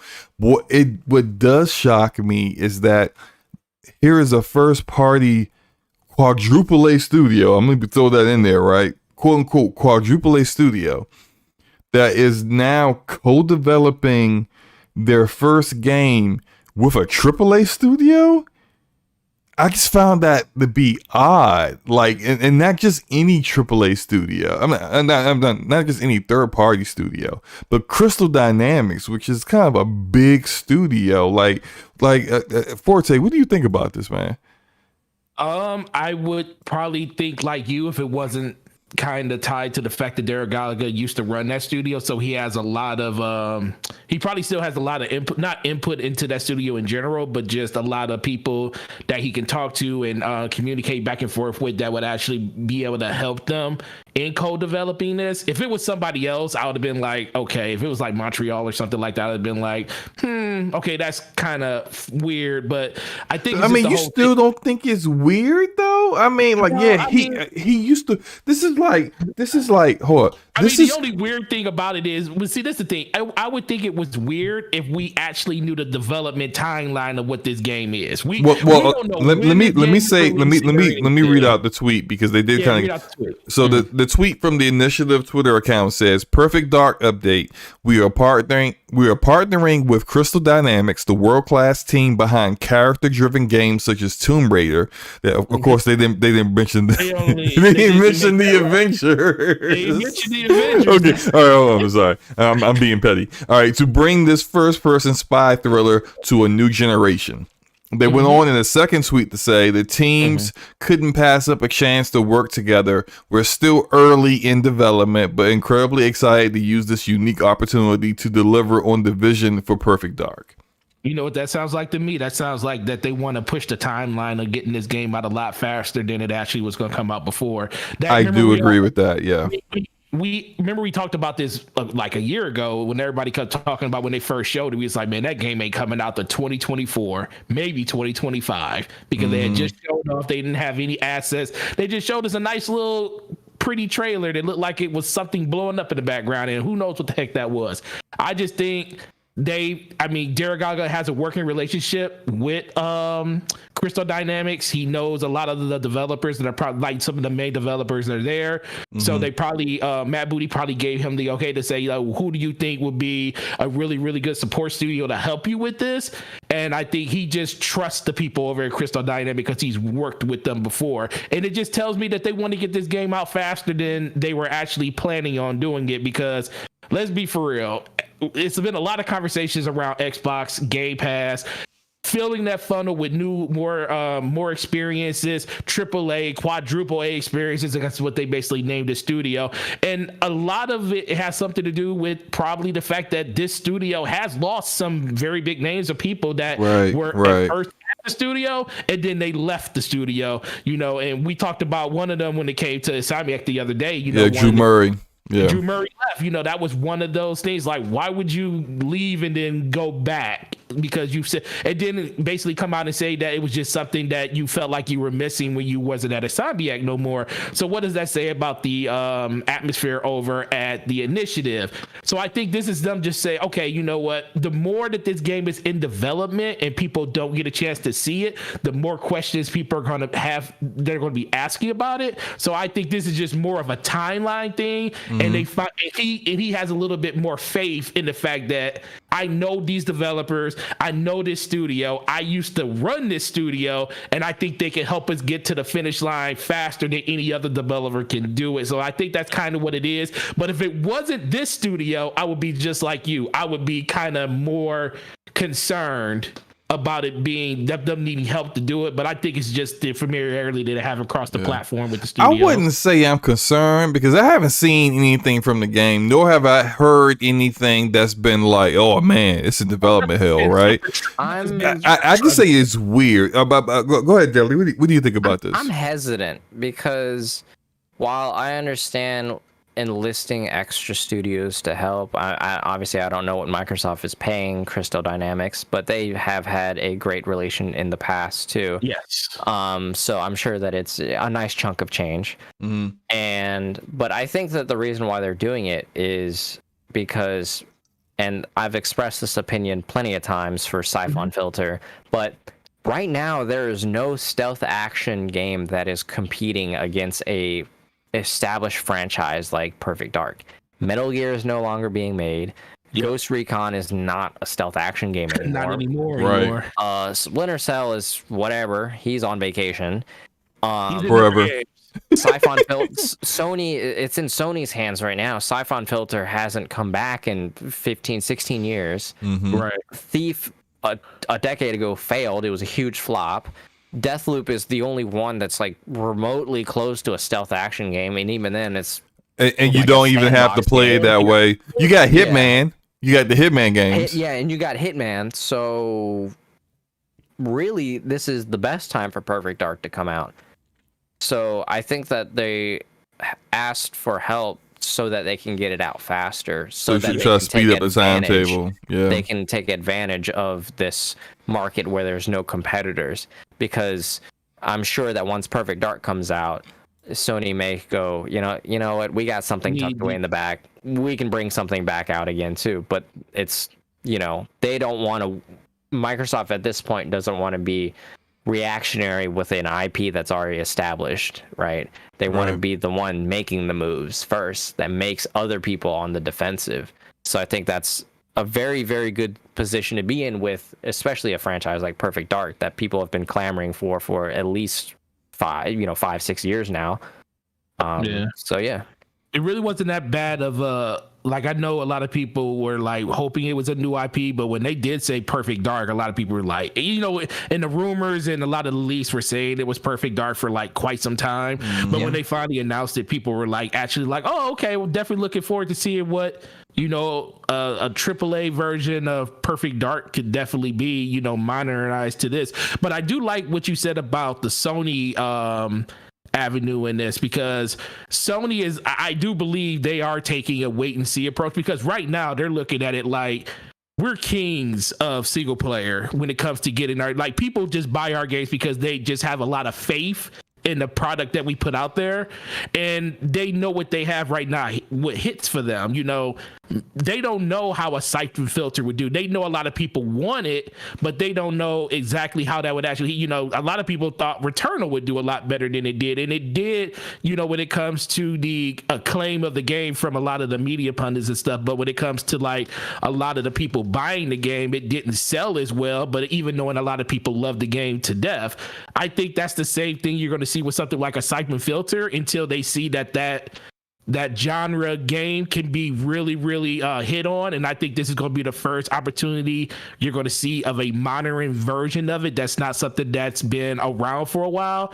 And they can see how many people actually want to clamor and get back into that type of game. Because like you said, Hitman is like the only thing we really have that's kind of been this consistent thing over the course of the last generation, where it's been going forward. You know, Deathloop is something new, even though it's kind of the remnants of something like Dishonored, and Dishonored was probably the best version of a Thief game, because Thief was the most boring thing in the world, even though some people loved it. But that was that's the kind of the thing that I think they're actually doing. And so I do agree. I think Sony is waiting, because I do think Siphon Filter is something that a lot of people want, but I don't think Sony knows if they really truly want it. And that's what Perfect Dark's going to tell them when that game finally does release. And especially since Siphon Filter is a Ben Studio IP. Exactly. It's something that's like, do we let them do their own thing, you know, or do we let them return to something that they've, you know, established before? But because it's been so long, it's essentially letting them do their own thing again. And we saw how that played out with Days Gone. While it was good, it wasn't great. It wasn't great because the game just didn't work like it's supposed to work day one. If they would have, the one thing about Days Gone that, and I even turned full circle on that game, playing that game on PC, the way that it plays now versus what it played like then, I think that game would have got the praise would have been a lot different. If that was the case. But I also think they released that game way too close to something like not Left 4 Dead. Last of Us was literally right around the corner. People were clamoring for that. It was later that year. And they have very similar things. Yeah, you cannibalize one game by putting it next to a game of the year, all-time great game that Naughty Dog is like the stewardships of at this point. So they really didn't do that game any favors by releasing it. But I do think if it would have had its own window to shine, I think that game would have done a lot better if it was like that Horizon Zero Dawn moment where you had like a year and a half to 2 years to breathe on your own before something else bigger came up alongside of it. Yeah. All right. So the other mini topic that we had is because there was a Nintendo Direct today. Now, I didn't expect you I didn't would. watch it. Yeah, I didn't expect. I love Nintendo, and I ain't watch it. Look, I didn't expect either of us to watch it. I wasn't. I didn't really. I was kind of busy with some things, so I kind of like caught a little bit of it. I think the only two highlights I could say. There's a movie coming. That's about it. I know there's a movie coming, and Chris Pratt. Right. First, they finally showed Bayonetta 3. I don't know if any of us really care about that. So I'm a fan. I'm a fan of Bayonetta. So like, there was a bad woman. Yeah. There was some talk that potentially, because how Platinum's kind of hit and miss, and this game was first shown like 4 years ago, revealed 4 years ago. It hasn't been revealed since, and people was kind of wondering if it got canceled or not, right? But it looks like it's on schedule. It's supposed to be coming out next year. So for those of you out there that are big Bayonetta fans, you're gonna get what you're hoping for. You're gonna get what you've been wishing for. You're gonna get that game sometime next year. That the other thing, which I thought was just kind of like crazy, was they're making. Well, it's not crazy that they're doing this. They're getting with fun. No, what do they call them? The animation studio. They're the same animation studio that did Sing and the movie Sing and I think Illumination. That's it. Illumination. Yes, Illumination. That they've also done the Despicable Me movies too. So they're working with them to do a Mario movie, and the one person you would think would never have a shot at voicing Mario is voicing Mario in Chris Pratt, and I'm just like. When I saw that, I'm just looking at my phone like, how is Chris Pratt going to voice? This man can barely talk, and he gonna do an Italian accent now. I'm just like, what is happening here? Now, I thought all the other castings were great, especially Michael Keegan, playing Toad. I think that's perfect. That's gonna be hilarious. It's gonna be hilarious. I'm hoping Seth Rogen pulls through for us. Oh yeah. That was a little bit iffy too. Him playing Donkey Kong is like, we'll see. We'll see. But I'm just like, some of these voice actors kind of really fool you. Like, did you ever know that freaking Rocket Raccoon was played by Bradley Cooper? Every time I see the screen, I'm like, I forget. Yes, that's that is true. Cooper. And he sounds nothing like himself. He sounds nothing like, It's freaking Rocket Raccoon. That's true. You'd be surprised, but I know it's just like, I'll put it like this. It's just like Ben Affleck playing Batman. You can't see it, but some people loved it.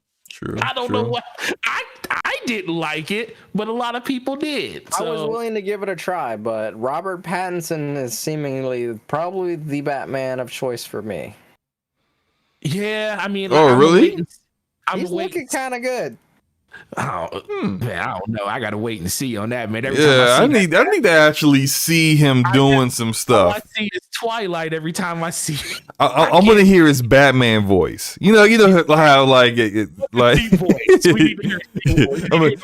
to hear your Batman voice, man. You know, like we'll see.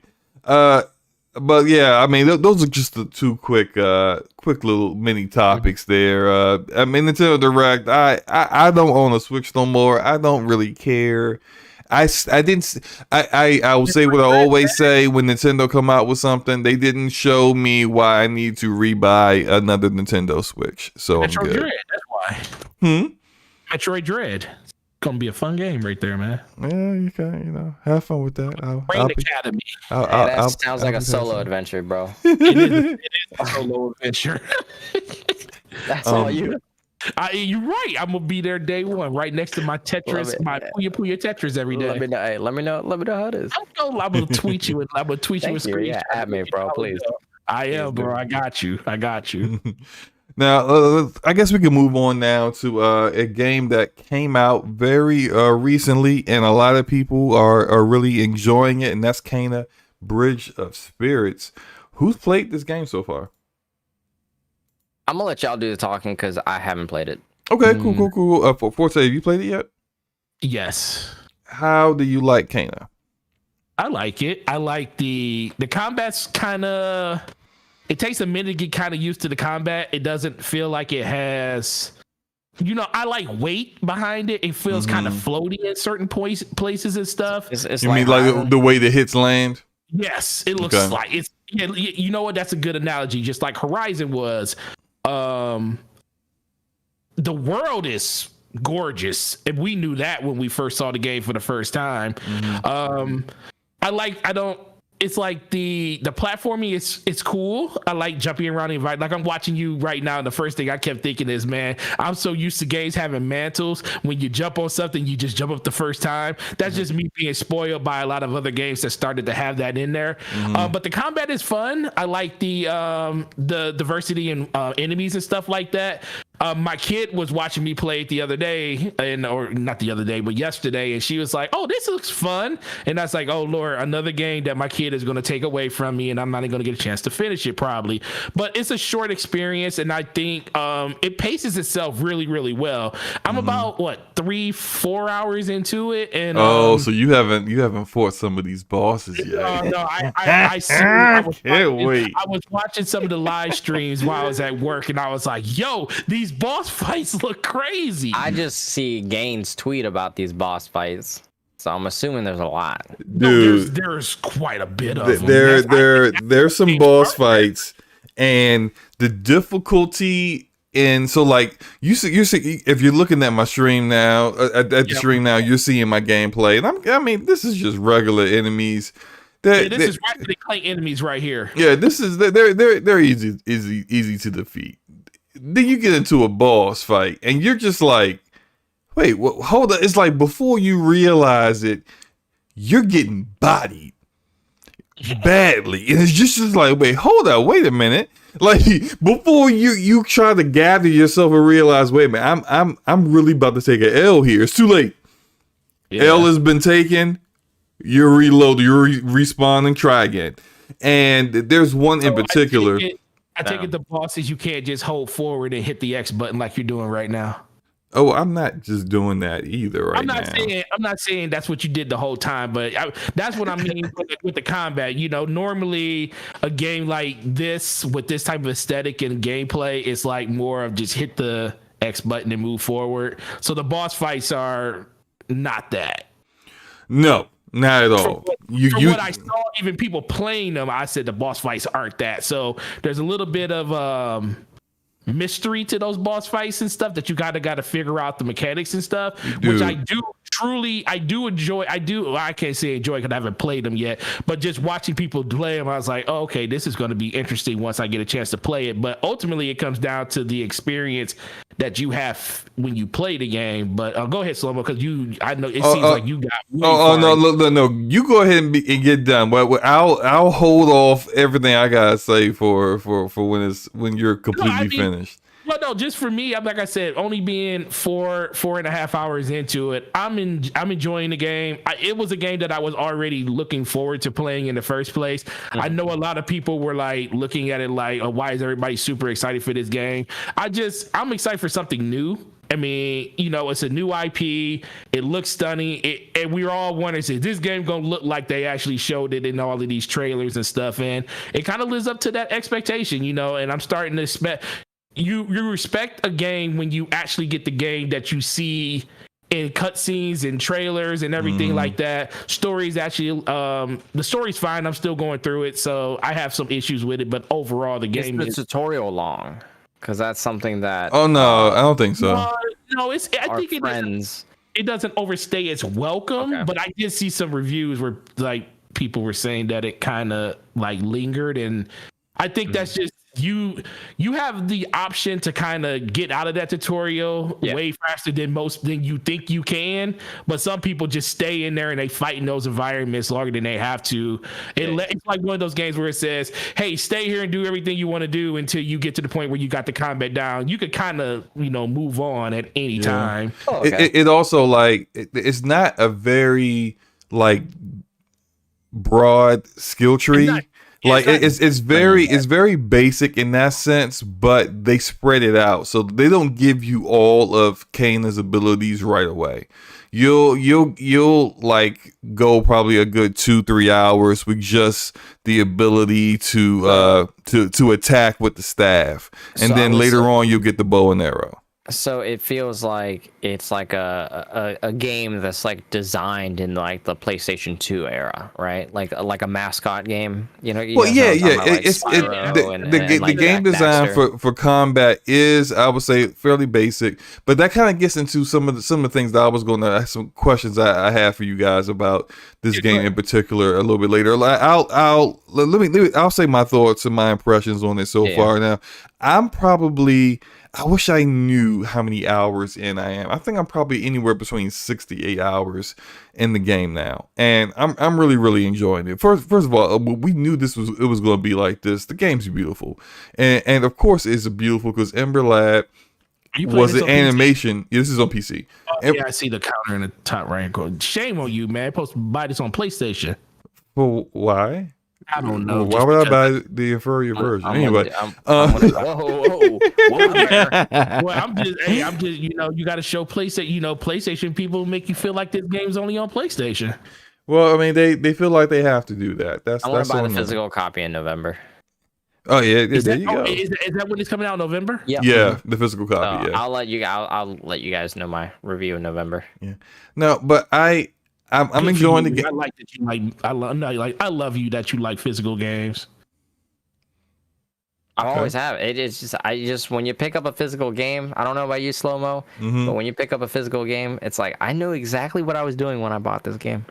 No, Slow-Mo feels like picking up a physical game is like literally barfing on itself. Yeah, it's like I've been all digital for since like 2016. Shame on you. You're supposed to be supporting me as a friend, making sure I have a job in the next 10 years, even knowing you'll be all right, man. You'll be all right, bro. You'll be all right. We're gonna be here forever. But no, I'm really enjoying the game. The story's okay. It's not bad. It is also nothing like spectacular. Like the one spectacular thing about this game is the visuals and the animation, which we expected from a studio that has worked in animation and for doing short films, animation in commercials, doing all kinds of stuff, doing side stuff for Hollywood and movies. And so they got that part down. What I was shocked about was that the gameplay. I'm shocked you just gave up on that jumping puzzle just as fast. I did not. Yes, you did. I'm looking at you, missed that jump 4 times in a row. You was like, you know what, man? I'm out of here, man. I can't make this jump. I not only did I not do that, and you will see that as you continue to watch the gameplay. Yeah, you're going back. But you interrupted me to tell me something that wasn't true. So thank you. All right. So I'm looking at a jumping puzzle that man left, and he's got to go back and figure out again. Hey, he needs a rest on leg day, bro. Maybe he's coming back on another day, bro. Yeah, he needs to just that skill tree. I got you. Yeah, just continue watching. You'll see that I figured it out. Anyway, so I'm kind of shocked at how good this game is in a couple of different areas. One, I'm shocked about how good it plays. Not really, I guess not shocked, but pleasantly surprised, because I've been eagerly anticipating this game ever since they first showed it last year at the last year's PlayStation Showcase, and I've been kind of like doing research on Ember Lab and my videos and stuff like that. So like I kind of figured that they would nail this, but I was also shocked that the game's kind of bug free.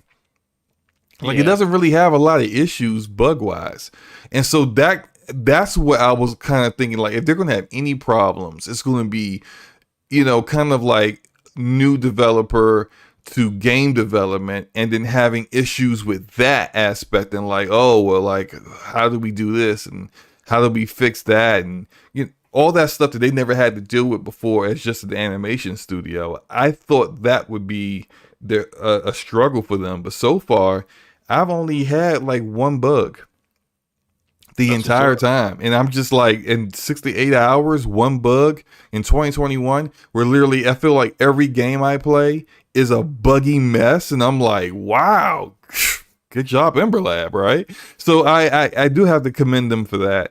I do kind of feel like the way our homies say, like D Gaines, and I've seen a lot of other people on Twitter speak about what they feel like is an imbalance in the gameplay when it comes to the boss fights.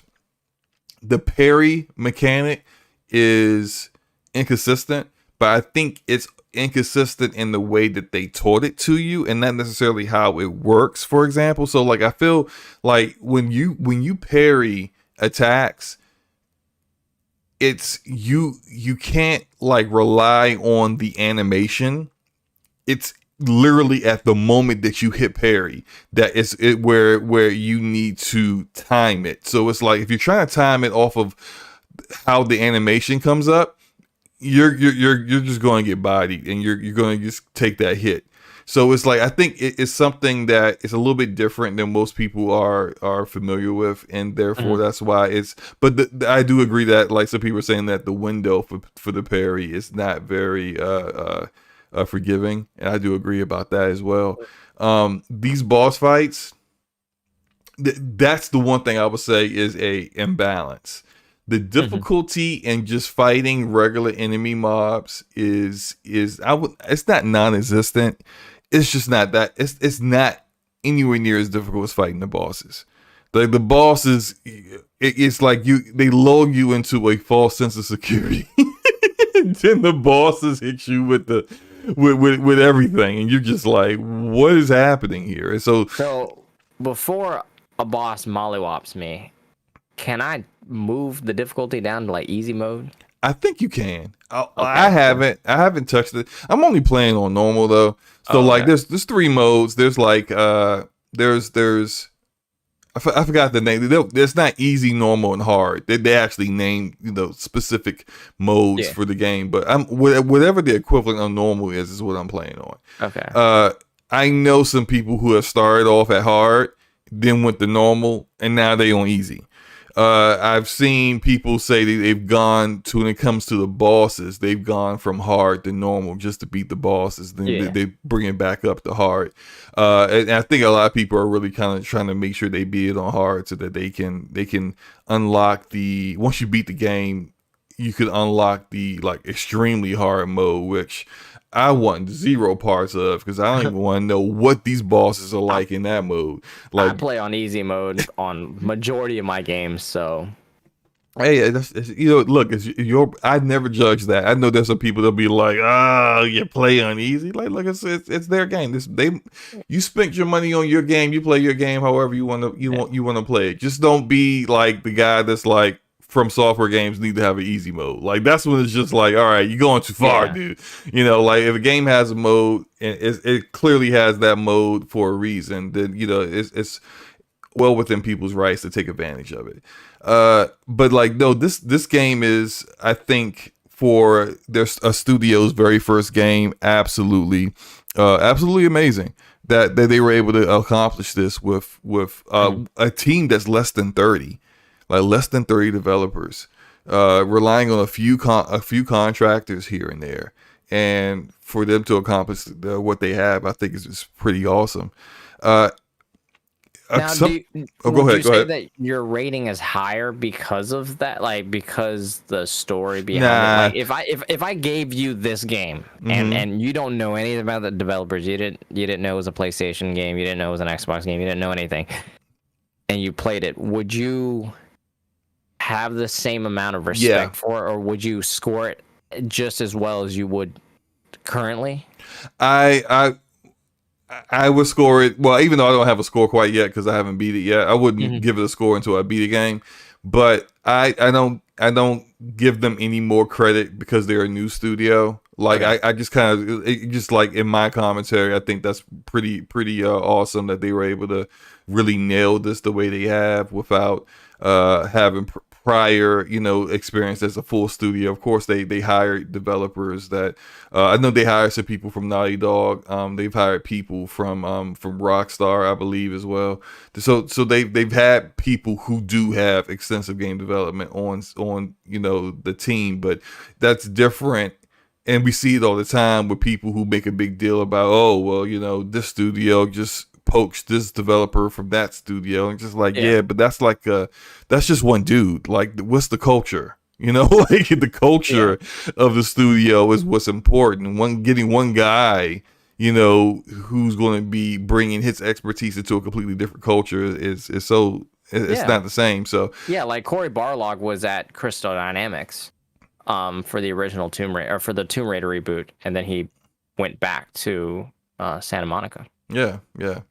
So like it's no guarantee of things just because you may get one guy or a few guys, but I thought they really nailed this. And a question that has popped up from I've seen, at least on like say stuff like Twitter Spaces, is should Sony look to acquire Ember Lab based off of this? And so I'll start this off with you, Deli. What do you think about that? Do you think they should look to acquire Ember Lab based off of this game?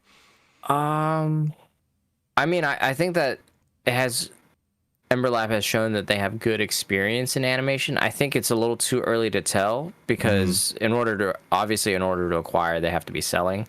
So I'm not entirely sure if Ember Lab wants to for me, my dream is to be a working in a first party Sony studio. That's my dream. Like I want to be working next to these guys that are making games that I admire through the last decade, right? I want to know what's in the process. I want to know how Sony treats their people. I want to know it all.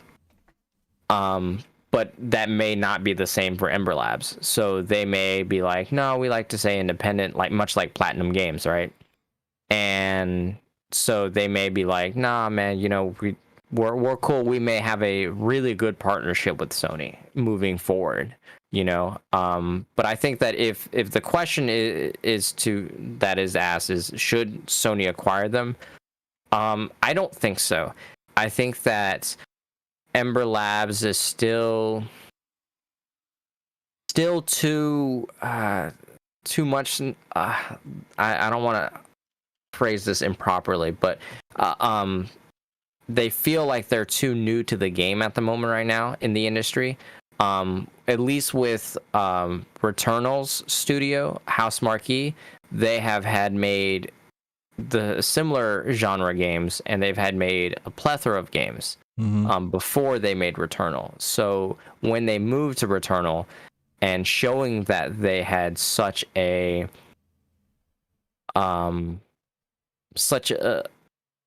experience that was able to be properly moved to a completely different playing field, like prior to them, their games weren't in quite the polish and the design and the grandiose of Returnal.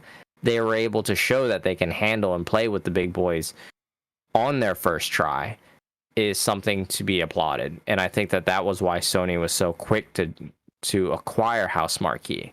Yeah. But I think that Ember, but they have a big they've had a long-standing relationship with them for a while. And then there was I think House Marquee actually House Mark, I think is what they're called. I think they actually admitted that they were being kind of courted by other publishers. People they didn't say people who actually did it, but probably the usual suspects: Microsoft, Tencent.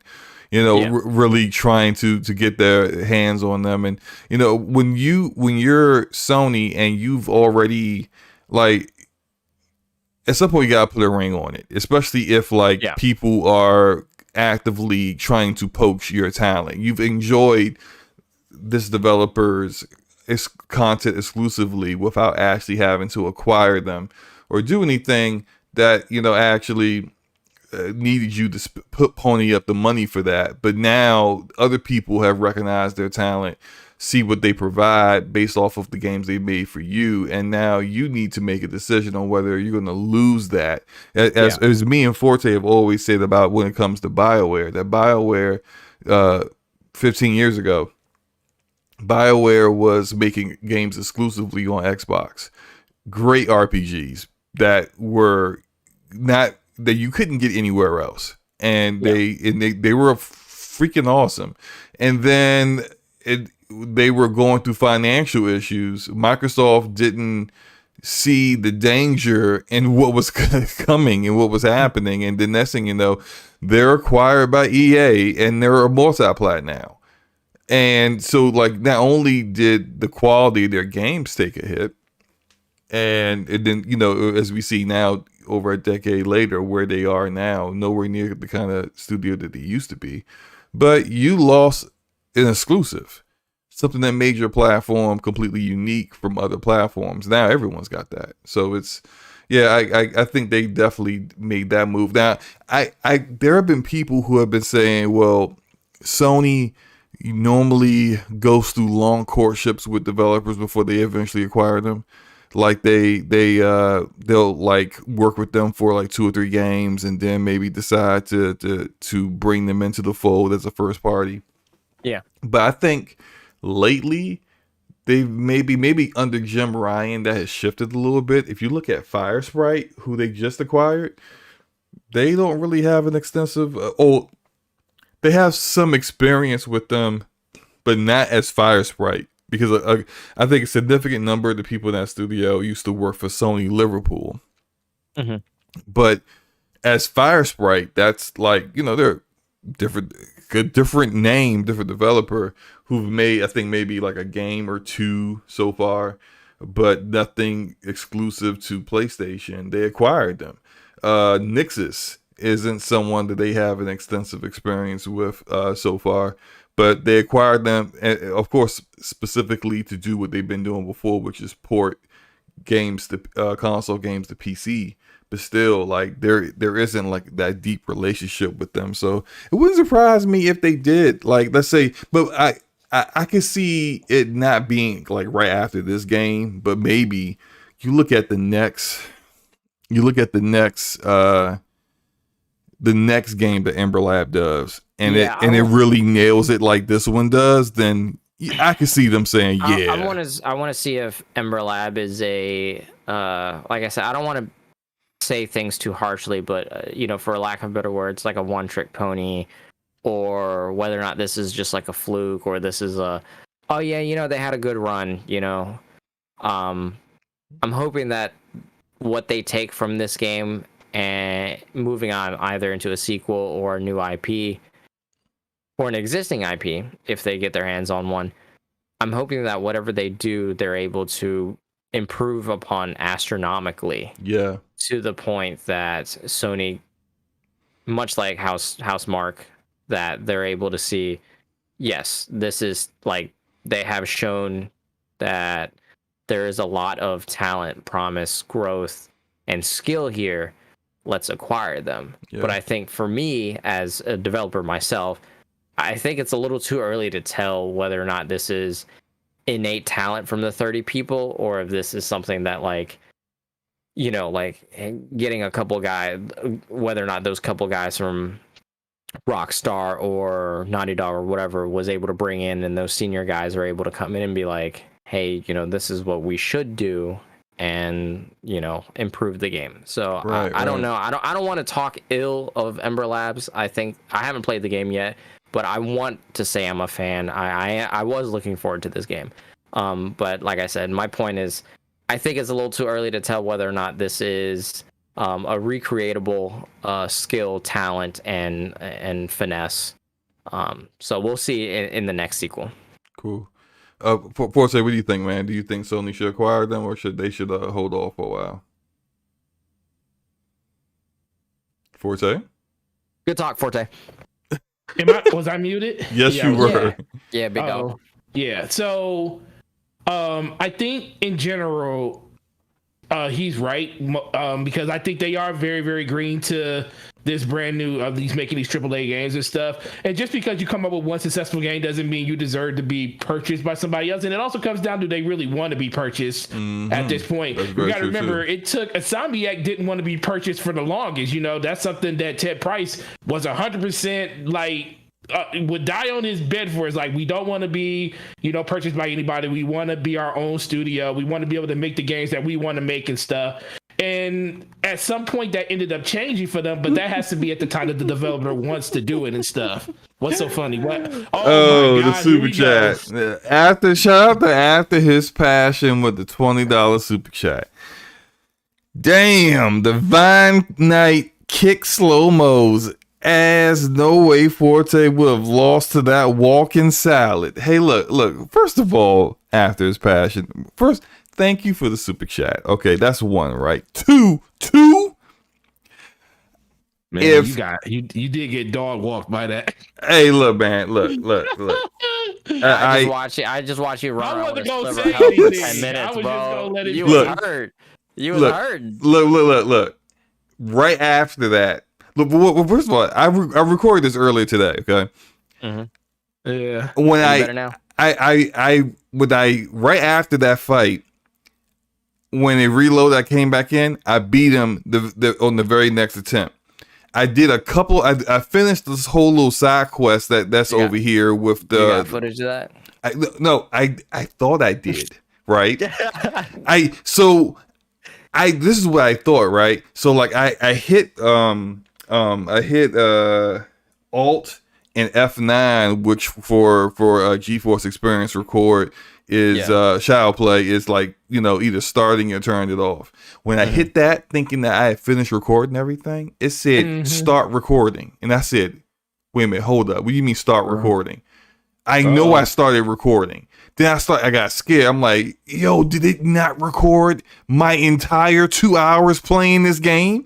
So I'm telling you. So I stopped it. Then I went into my videos and I saw that it did record, but it stopped at some point. So maybe Vine Knight beat me so badly that the recording ended. because it ended right after that. But like I checked the recording, I'm like, okay, I got enough for me to use for the show tonight. But I kept playing after that for at least another 45 minutes, and I definitely whooped him. Look, I'm past that part. Okay, so I had to have whooped him to get past that part. Clearly, I'm at like, because there's like I ain't trying to do spoilers, but like basically this entire part here is you're trying to get these vines off of a particular like character, and so you gotta like unlock the vines, which is part of that jumping puzzle that Forte said I quit on, that I didn't quit on. But like all that stuff is getting the vines, the corrupted vines off of that character. I did that, and I'm on to a whole nother part now. So yeah. So anyway, yeah. Forget you guys, man. But no, yeah, I think I do kind of agree with you guys in regards to Ember Lab. Sony should acquire them yet. Like let's see what more they have in store. I do think now is they have an opportunity to really probably land some really great talent, like people who see this game, see the potential of it, see what they did with just their very first game. I can see a lot of people saying, yeah, I want to go work for Ember Lab, and like talented people that they could go for, like, say maybe Kena 2, or maybe they want to do a completely different IP for their next game, and really kind of like some of the like the very small criticisms I've seen with reviews with this game is they said it's like, it's beautiful, it's very well done, but it's basic. And so maybe get a little bit further beyond basic. So maybe if they're continue to progress as a developer in each game, then you'll start to see maybe Sony wants to, the jump in there and see what's what. But if we're all done with that, we can move on to the next game, which I think definitely will be.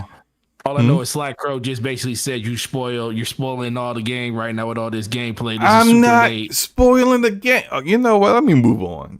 I'm just telling you what Slack Crow said. Shout out to the homie. Slack Crow just mad because he can't get past Corrupt Taro. That's all that is. Like, if you get past Corrupt Taro, then you know what I'm talking about. You sound hurt right now. Yeah, Rodimus actually Rodimus said that you need to lower the game to easy because he was walking you through the whole game earlier. Oh yeah, I already talked to Rodimus about that. He is telling lies that did not occur whatsoever. Oh man. But Slow-mo out here needing help in the video game made for a kid. You know what? I'm just messing with you. No. I want you to stream. I want you to stream yourself fighting Corrupt Hero. That's what I want to see. Hey, yo, Slow-mo, don't turn into games, bro. Like, yo, chill. I'm good. Because I know Forte would never stream this game. I know that for sure. Why would I stream it? Because you don't want to see you taking L's. I don't mind streaming and taking L's in games. I do it all the time. Stream Corrupt Hero. Stream Corrupt Hero. Wait, didn't you see me streaming Destiny the other day, failing at a raid encounter for 4 hours? That's because it was 3 a.m. and all of y'all were brain dead. Clearly, you right about that. But I'm telling you, stream yourself fighting Corrupt Hero in this game. Are you gonna get that platinum in what's the name? If I do it, no. You gonna get that platinum in Bugsnax? No. Hey, yo, Bugsnax is hot though. Certified. I know he Deli, stop it. Like no, it's not. No, it's not. Bro, it's heat. No, it's not. It's not heat. He don't want to be about that cannibalism. Yes, I did play it. I wish I didn't, but I did play it. What? I can't stand Bugsnax. Hot takes, bro. I'm trying to tell you, he got some hot takes. Wow, you really gonna have me out here like this, huh? Hey man, definitely in the chat trying to tell you, Forte said the last 3 bosses in Kena can kick rocks on the hardest difficulty. I hate them. Yeah, I don't even. Well, I guess definitely be a beat it already. I don't think I'm close to beating it yet because I feel like there's a whole other area that I gotta get to after this area. But no, man, like the bosses in this game aren't any joke. And if anybody thinks this is a game just for kids, then if the kid is playing on easy, sure.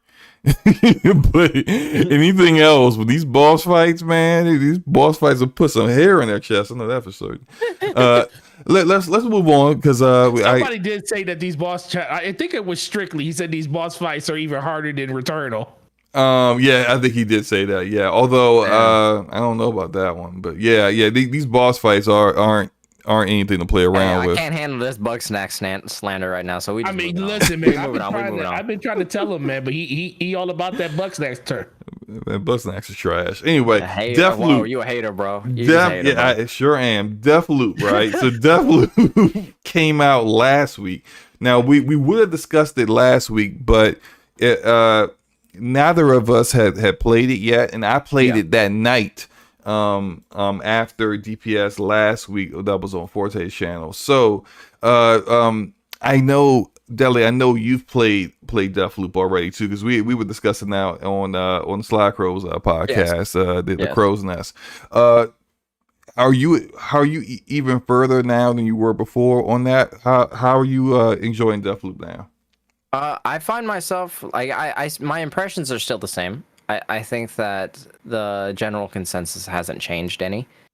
I'm a little bit further in, and I think that I'm starting to kind of get the flow of things. I'm starting to find my loadout that I like a whole lot. So yeah, I don't know. I like the game a whole lot. I don't see I don't see too many issues with the game. Cool. Forte, have you played it yet? I haven't. I haven't got a chance to play. I installed it yesterday. Okay. Are you playing on PC or PlayStation? Oh, no, I got it on PlayStation. Yeah, I have mine on PlayStation. Okay. Yeah, I'm playing it on PC, and I started it after the first patch and still had some performance issues, and then it did one of those things where you play it one time, and your performance is at one level. You play it again, no change in settings, and your performance drops like 50%. This is, and it reminded me of something that happened with me with Cyberpunk, which was really a bad look. So I said, you know what? Let me chill on Deathloop for a few days. I saw they came out with a patch, addressed a lot of issues that were happening on PC. Played it today. It performed a lot better. Now the AMD super resolution actually works now, because before it was grayed out. It actually works now. It performs really good, pretty solid actually. The only issue I had at all in playing it now is there was a time where I was at a firefight and the game just froze for literally 6 or 7 seconds. And I was just like, oh man, the game crashed on me. I'm about to go to task manager, kill the application, restart, and then it started playing again, right when I was about to do that, and I was just like, wow, that was weird. But other than that, there were no other issues after that. I think the lowest my frame rate went to was maybe in the 70s, but for the most part, it was in the 80s and 90s for the most part. The gunplay felt better when my frame rate was more stable, and the frame pacing wasn't the frame timing wasn't an issue like it was before, and it wasn't with the drastic drops that were consistently happening and the stuttering that was happening when I first played it. So it's cool. I like the banter between Colt and Juliana. I think that's a highlight to the game. I'm still trying to. I think I like that more than I thought I would. I'm not gonna lie. I thought that Colt was gonna just be some schmuck. And I think within the first hour, I was like, I kind of like this guy. Yeah. He's a cool character. I think I like Juliana more than him. Just because, whenever she starts talking in her dialogue, and she's she knows what's going on, she knows that you don't know what's going on, and she's so smug about it, and I think it's hilarious. So, I enjoy that. I enjoy that they're two people of color, they are the main characters in a game that's a AAA game. I thought that was, hats off to Arcane for doing that. I love it. The gunplay isn't the best, but it's better than previous Arcane games when it comes to first-person combat. So I can't knock them for at least making improvements. I do, but I think one thing I don't like when it comes to the weapons. So for example, so like you get weapons and the colors will determine the quality of the weapon. Typically what that means in other games is that, say, if you got a weapon and the color is white or green, that means that it's of lesser quality than the purples, the golds, or whatever, or the blues. But it usually means it does less damage. But in Deathloop, what it really means is that like it's going to jam on you almost every single time. Damn. So like I remember playing and getting like this. I forgot the name of the weapon, but it's like a little semi-auto pistol, and I feel like every other time I wanted to reload, it would jam, and then like I'm in cover trying to like get it to unjam while people are shooting at me, and it's just like it's like I don't like that. Like I don't like that kind of like differences in weapons. That kind of guy. I'm not gonna lie, bro. I think I got rid of my jamming pistol like 2 hours into the game. I found a weapon that didn't jam. And see, and that's where I'm kind of at right now. Like I'm at the part where you gotta go to a scientist and get something that will allow you to keep your weapons after a loop, because when the loop happens, then like you start off on the beach again, you don't have any of the weapons that you may have picked up in the previous loop. And so like there's something that you get that can actually allow you to retain that stuff, and I'm in the process of doing that.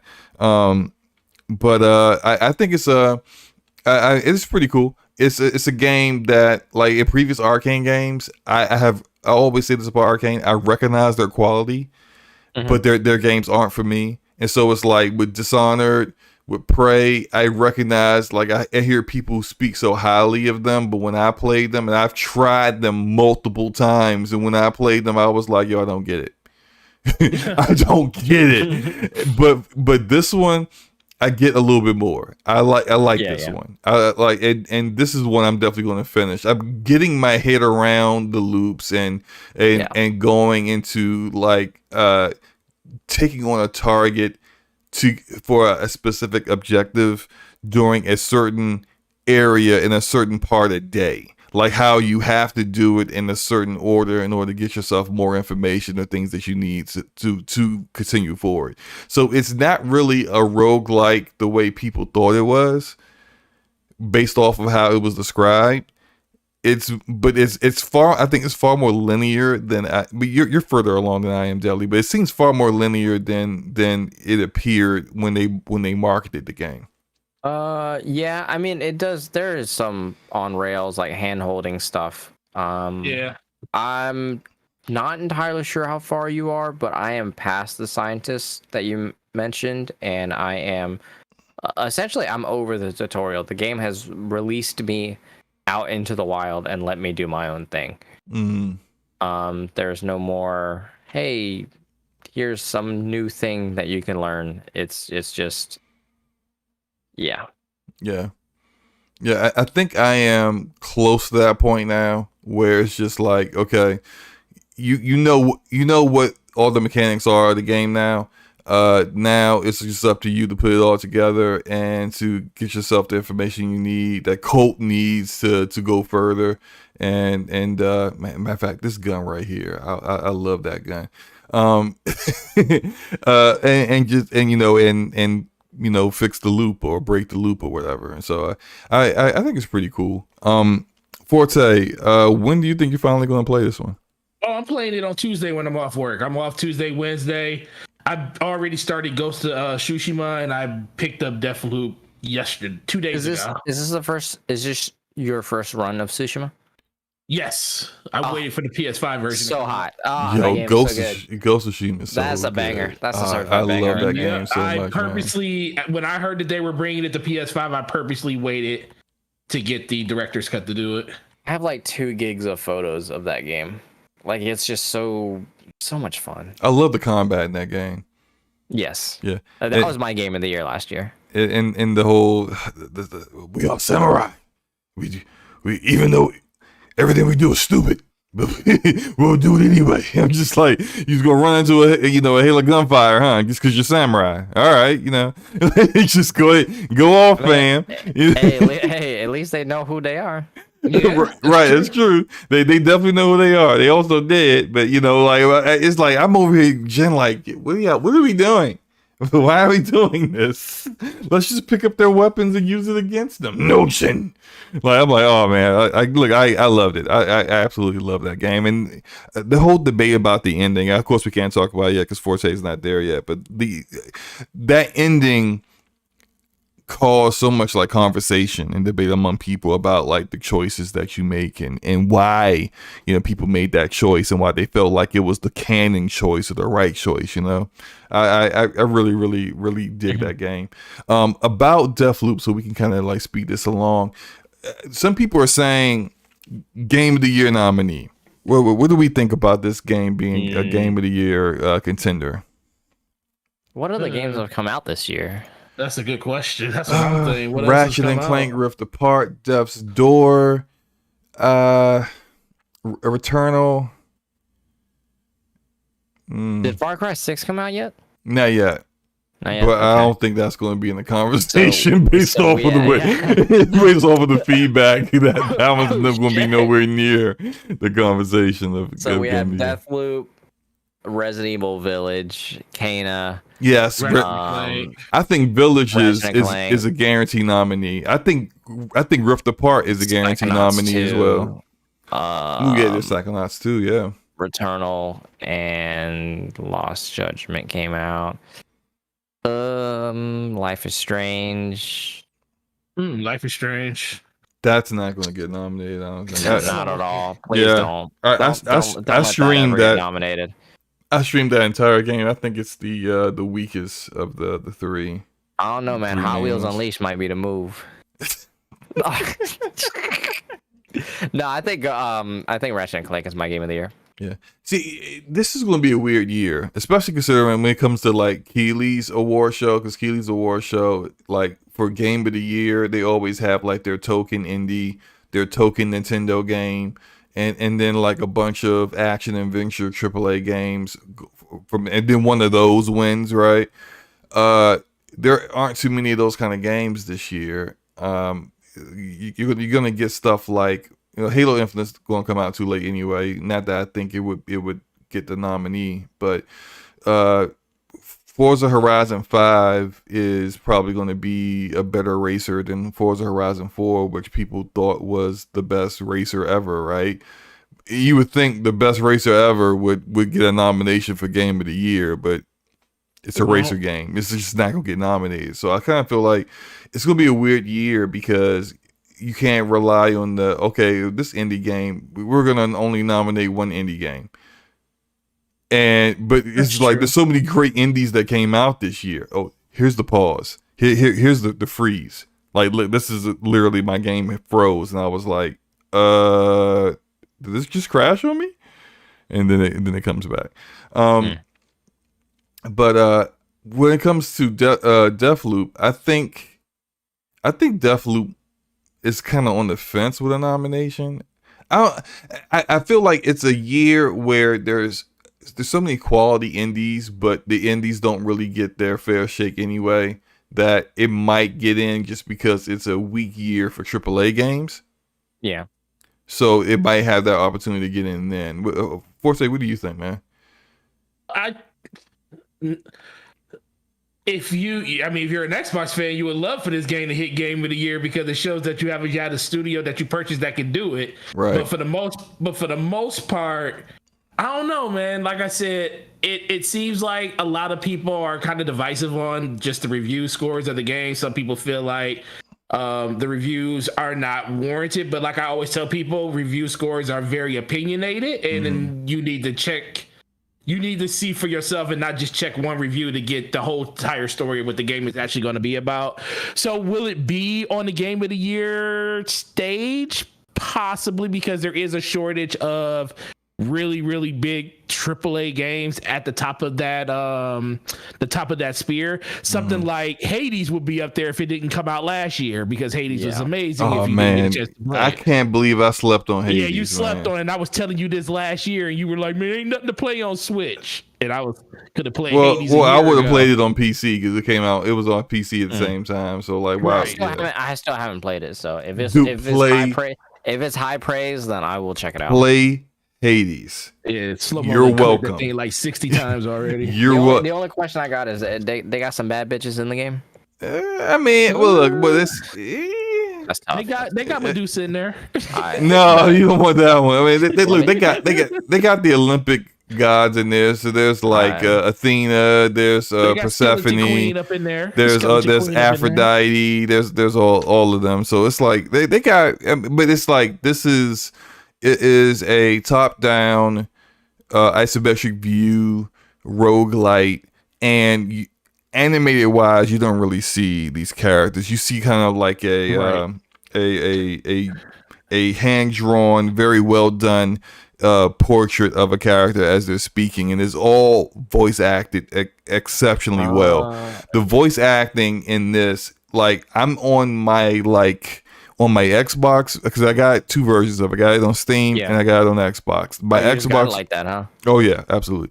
And I'm at 80 runs on Xbox with like 26 completed runs, and at 80 runs I still have yet to see repeat dialogue. Yeah.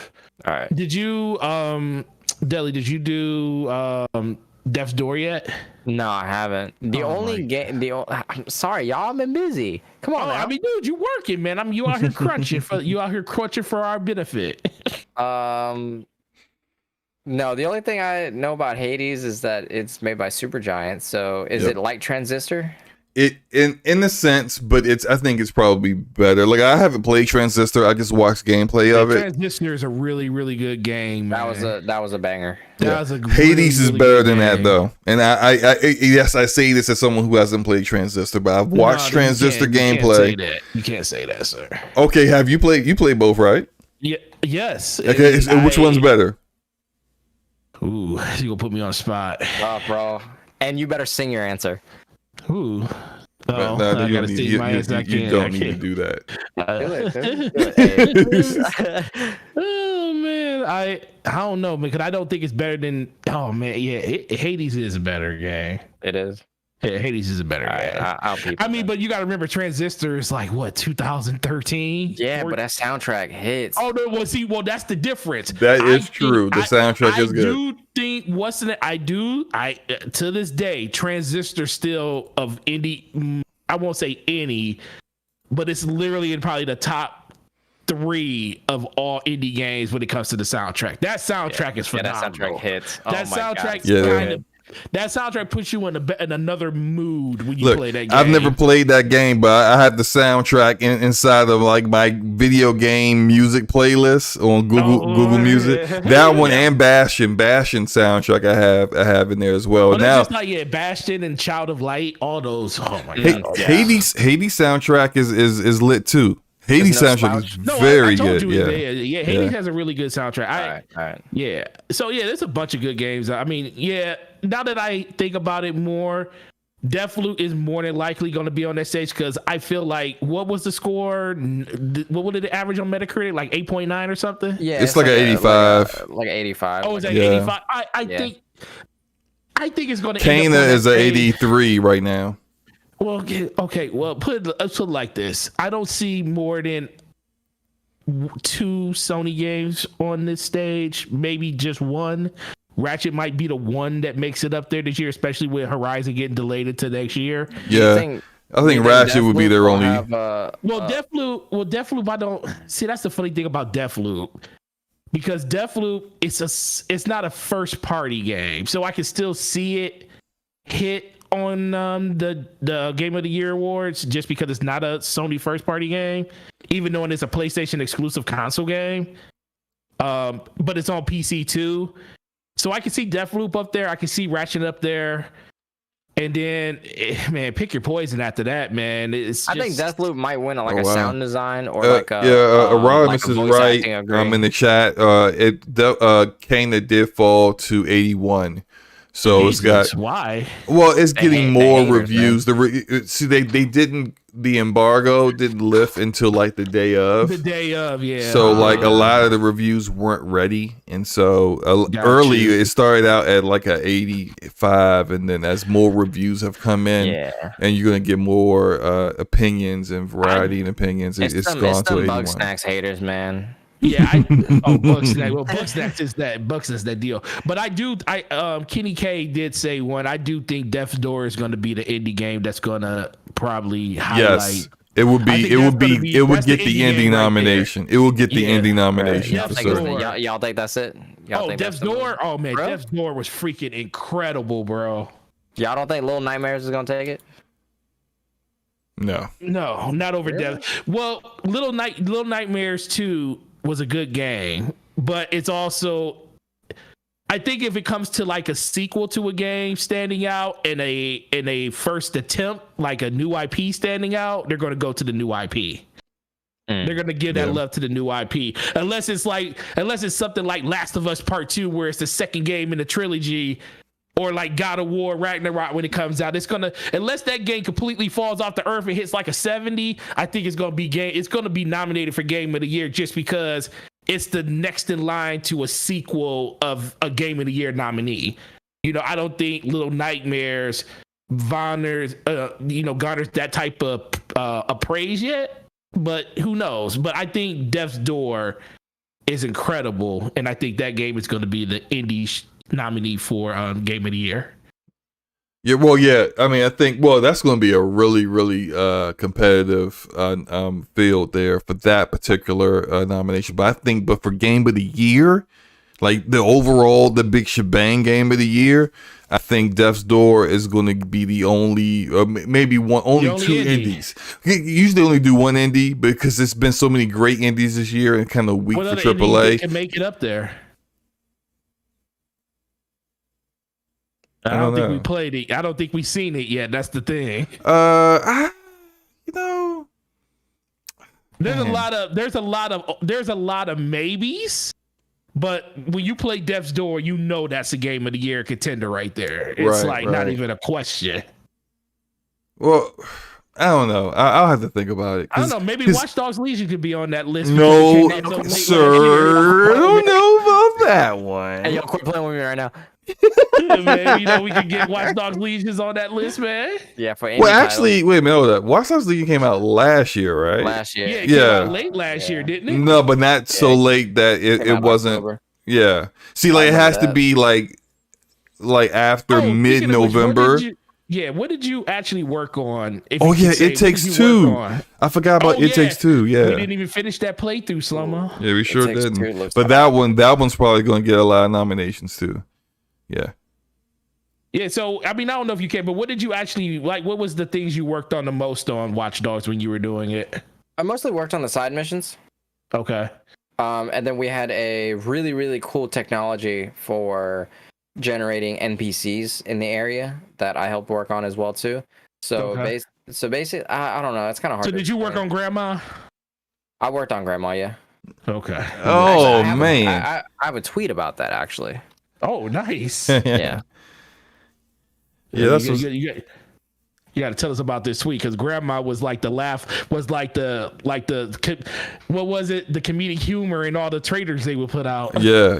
I think Grandma's really what sold a lot of people for the game. Yeah. But real quick, I wanted to finish up the whole Deathloop discussion. Last question about this, and this I think it's a kind of a weird thing, but I saw a lot of discussion about this. Some people think Arcane is the Insomniac Games for Xbox Game Studio. What do y'all think about that?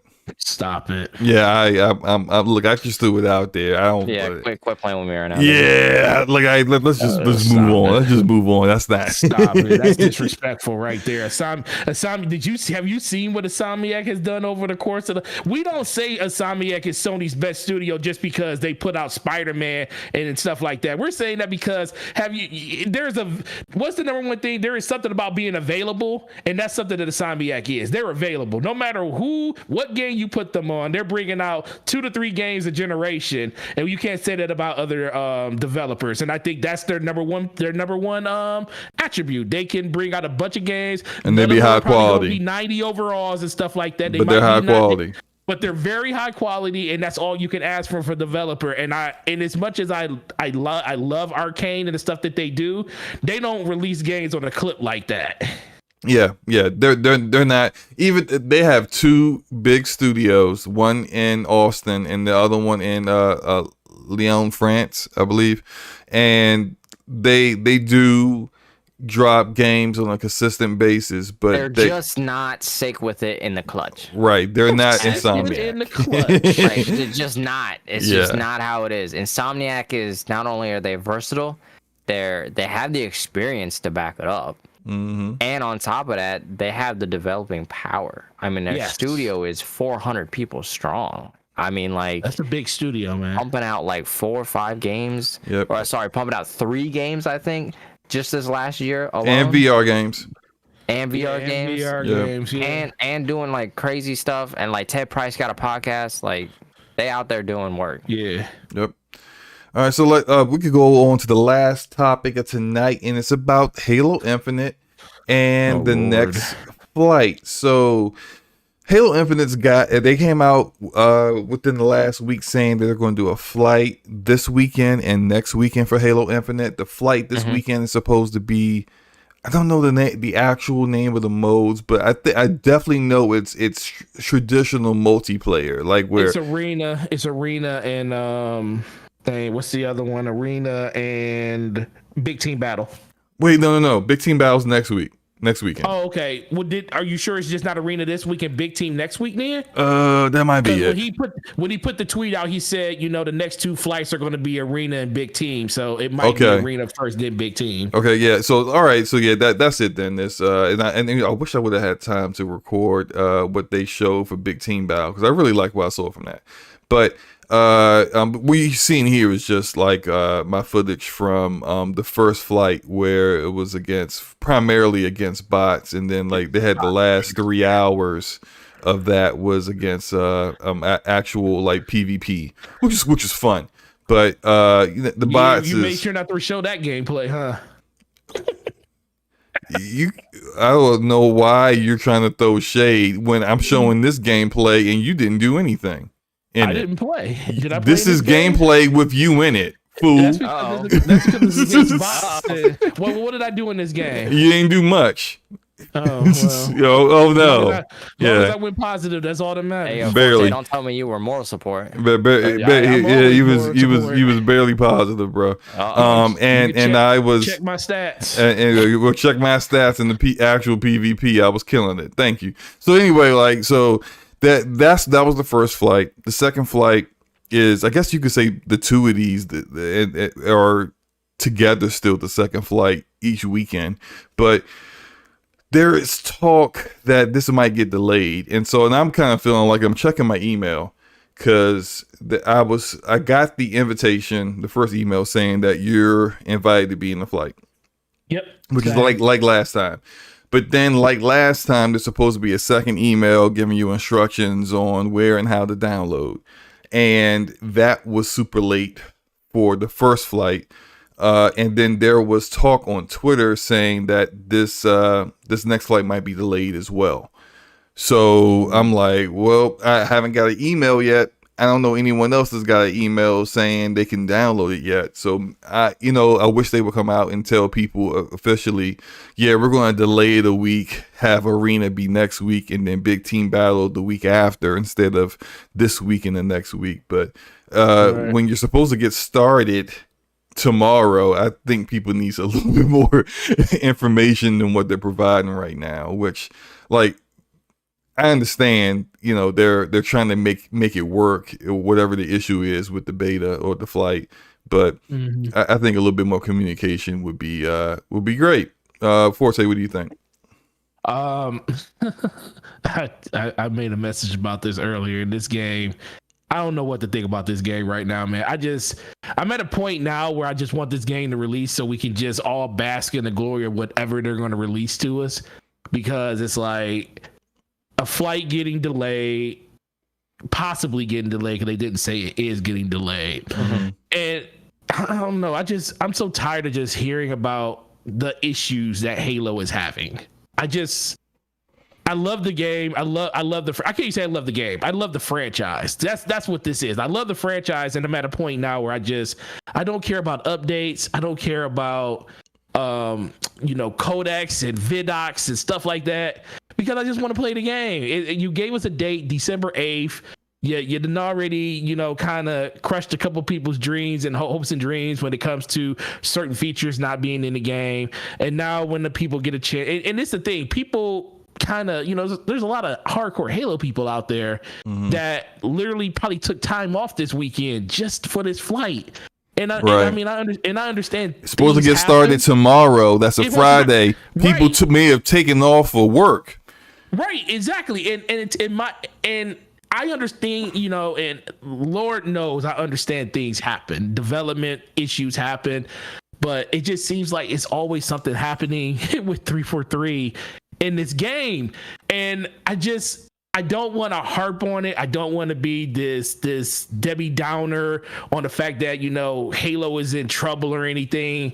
I just want this game at this point, I don't care about any updates. When the flight comes, I'm going to play it, because I'm not dedicating time to just play Halo until the game comes out. So if this flight happens tomorrow, guess what? I'm going to be there tomorrow. Yeah. But ultimately, I don't care. I really don't care no more, because the more I do care about this game and the things that I want to see in it and the excitement level that I want to have with this game and playing it, just like all the rest of the Halo fans out there, it just gets super disappointing. And this is just here. And think about it, this isn't even a guarantee that they're going to delay it. It's just the fact that it's even a possibility that this flight can get delayed. Apparently, okay, so we got some feedback in the chat. Ains from Season Gaming. He's apparently in the flight now, and so is our homie Kay Asante.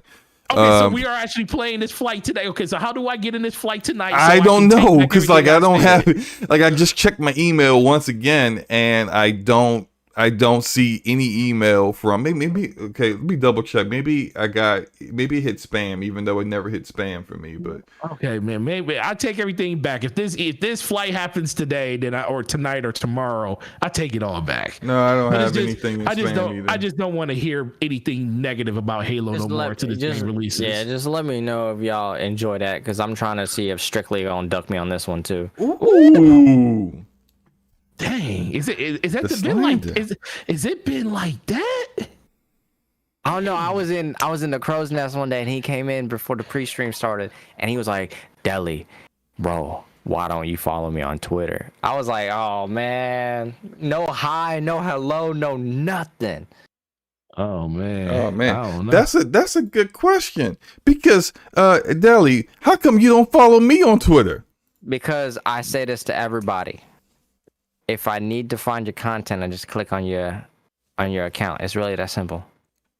All right. There it is. Listen, right. I didn't ask Deli why he ain't follow me, because I didn't want the harsh reality of the answer he was going to give me. Yeah, he was like, you're not worth following, Slow-Mo. No, he knows about you, Slow-Mo. He wants to keep his timeline clean. I really only follow like 40 people. Like, I really try to keep it to like a super minimum. Yeah, you don't want a lot of clutter in your timeline. You don't need no dirty timeline. I get that. Yeah, it's just that like.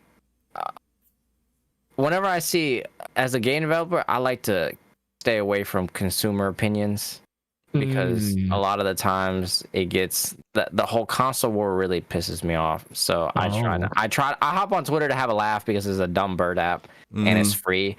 I don't hop on Twitter to hop into arguments. And like, I follow Strictly, and he just be getting in arguments 24/7, and I just be reading them, and I'm like, ooh, I want to get in on this, but I was like, I'm at work.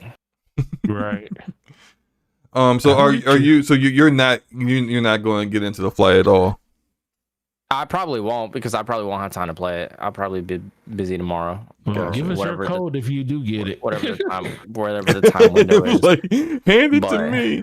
Yeah. I mean, if I get a code, I'll shoot y'all my code so y'all can come play. Yeah. But just But Forte, did you get the email saying that you were invited? I was in. Yeah, I got the email saying I was invited. But you just don't got the email that says this is where to go and what to do. They also did say.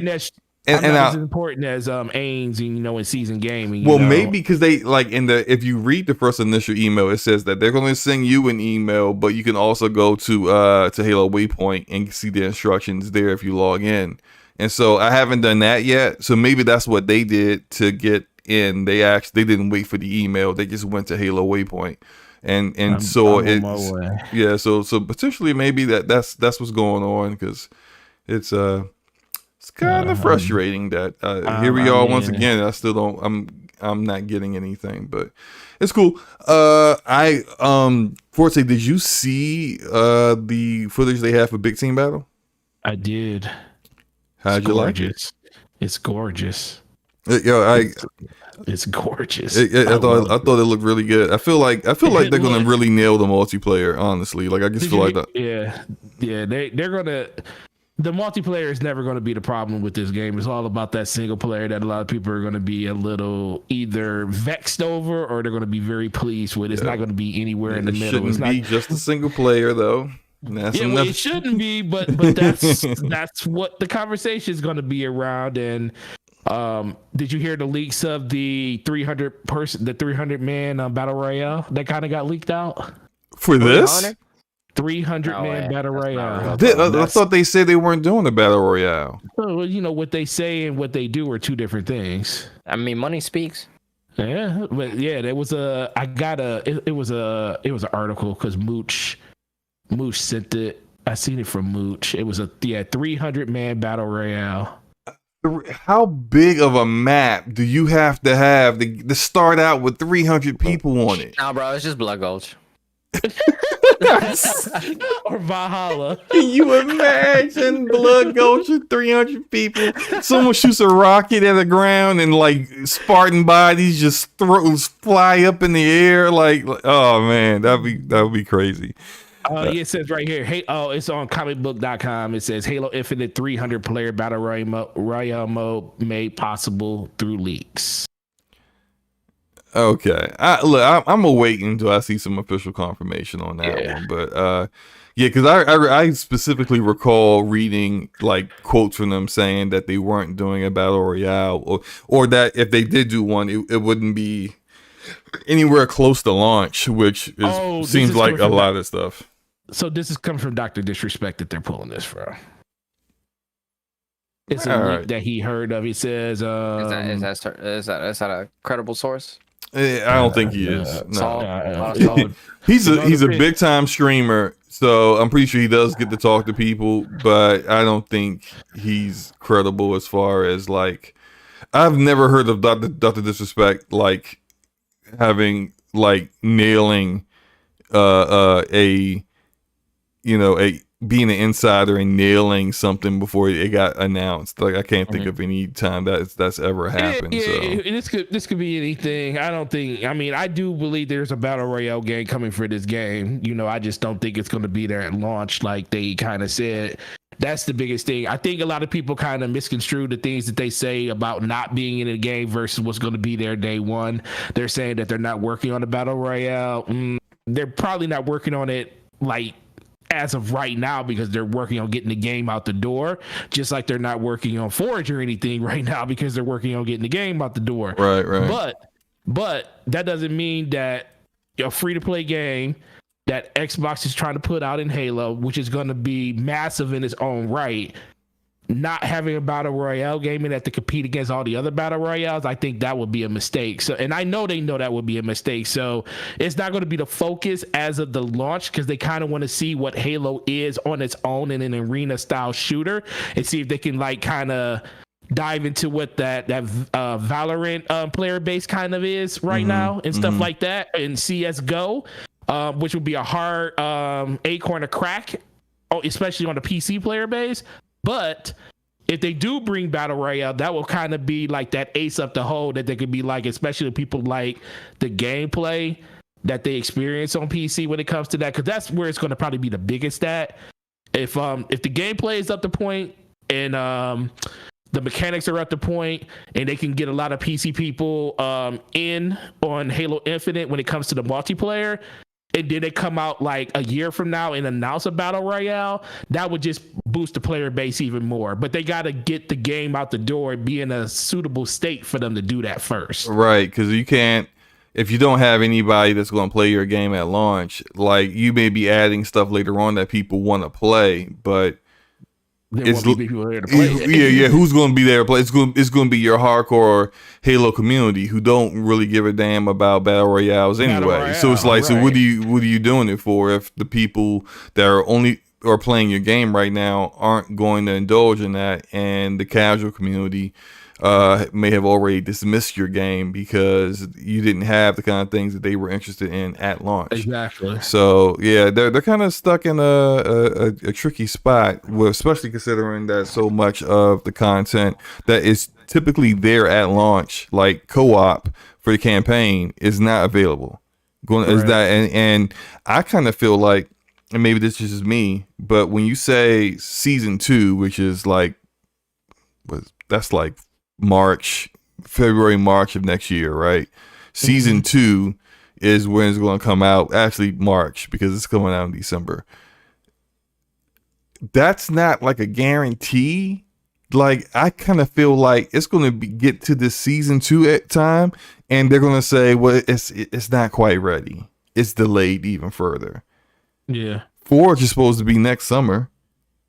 Like it wouldn't surprise me that got delayed too. So it's just, it's a weird look right now for them. But let's go. PC code. You do? Yep. You got them from Halo Waypoint? Sure does. It shows it right here. All right, I'm gonna check that once I get once we get done with the show.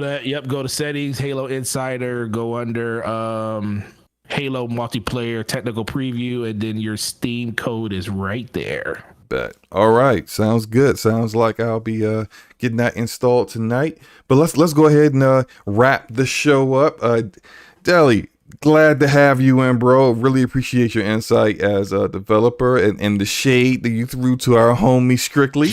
It's all love, but it's also facts. It's all love and facts. That's what I like to hear, man. That's exactly what I like to hear. Let the fine people out here know where to find you. Hi, my name is Agent Deli. You can find me on Twitch or Twitter under the handle Agent Deli. Slow-mo included a link in the description, so that is basically where you'll find me. If you guys want to follow me, hang out, I basically just give my opinions on stuff that's happening.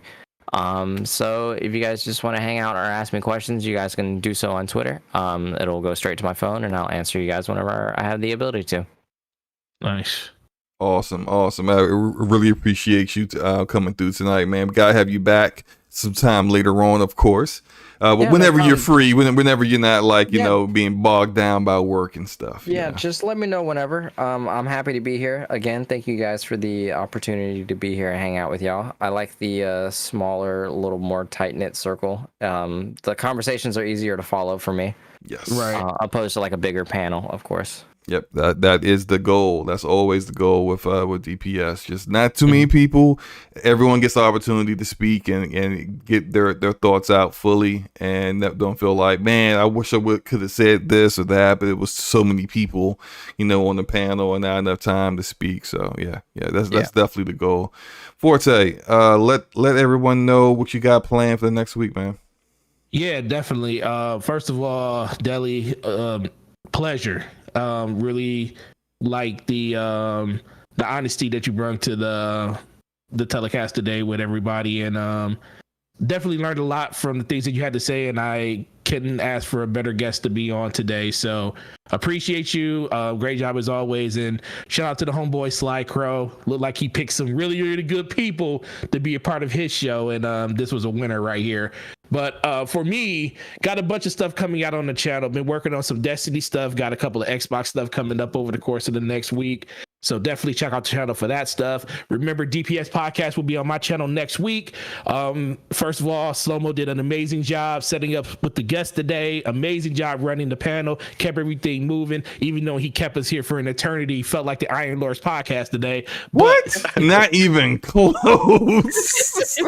Well, 1 hour short. 1 hour short of IOP. But no, man, this was a really, really good show. Really, really good and informative. I looked at the clock and I didn't even realize it was 11:30. So shout out to you. I was surprised that we were on that topic. We were on the introduction topic for an hour. Yeah, I didn't know I looked at the clock just now and I was like, dude, it's 11:30. I didn't even know. So that's just the mark of a great show and a great person running the show. So I'm not going to slander him anymore today. But yeah, so check me out, Gaming Forte everywhere, YouTube, Twitter, Xbox Live, PlayStation. And we will be on BRAP tomorrow, 7 p.m. for anybody that didn't see the show on Wednesday because we didn't have one. And Scumcast on Saturday, 8 p.m. EST with the lovely Ashaluka. So you guys have a great week. Enjoy your games. And we'll talk to you guys later. All right, and as for me, I'm still working on my videos. I dropped one video. Good job. Yeah, I did. I released one on Monday. It was good too. Thank you. You know, just talking about Project Eve and the developer shift up and what they got going on with that game. I got another one coming out that's going to be a little bit different than that. So I'm actually having a little bit of fun with this one because I'm getting to actually like get in deep with some things that people talk about, but no one actually is really got into depth about. So hopefully I'll have that out for you guys soon. I don't want to give a timetable and then miss it. Then people be like, man, you said that. Yeah, I know, no. So I'm just look, it's coming. It's coming. It'll be here when it gets here. But I appreciate everybody for coming through. Deli, once again, thank you for coming through. The pleasure's mine. Again, thank you for everything. Forte, it was wonderful meeting you and hanging out with you. And Slow-Mo, of course, it's always nice to convene with you guys again. And then for anybody in chat that doesn't know, my name is Agent Deli. I am a AAA game developer. I've been in the industry for 5 years now. And then I just left Ubisoft at the beginning of the year. I currently work for the US government on development. So yeah. Yep. And that's what I'm talking about. Shout out to the chat. You guys were awesome tonight. Very, very informative, and I think brought some good comments and thoughts to the conversations that were going on. So shout out to you guys. Hope you guys have a great night. And as always, enjoy your games. Peace out, y'all. Peace. Bye. Strictly, get in here.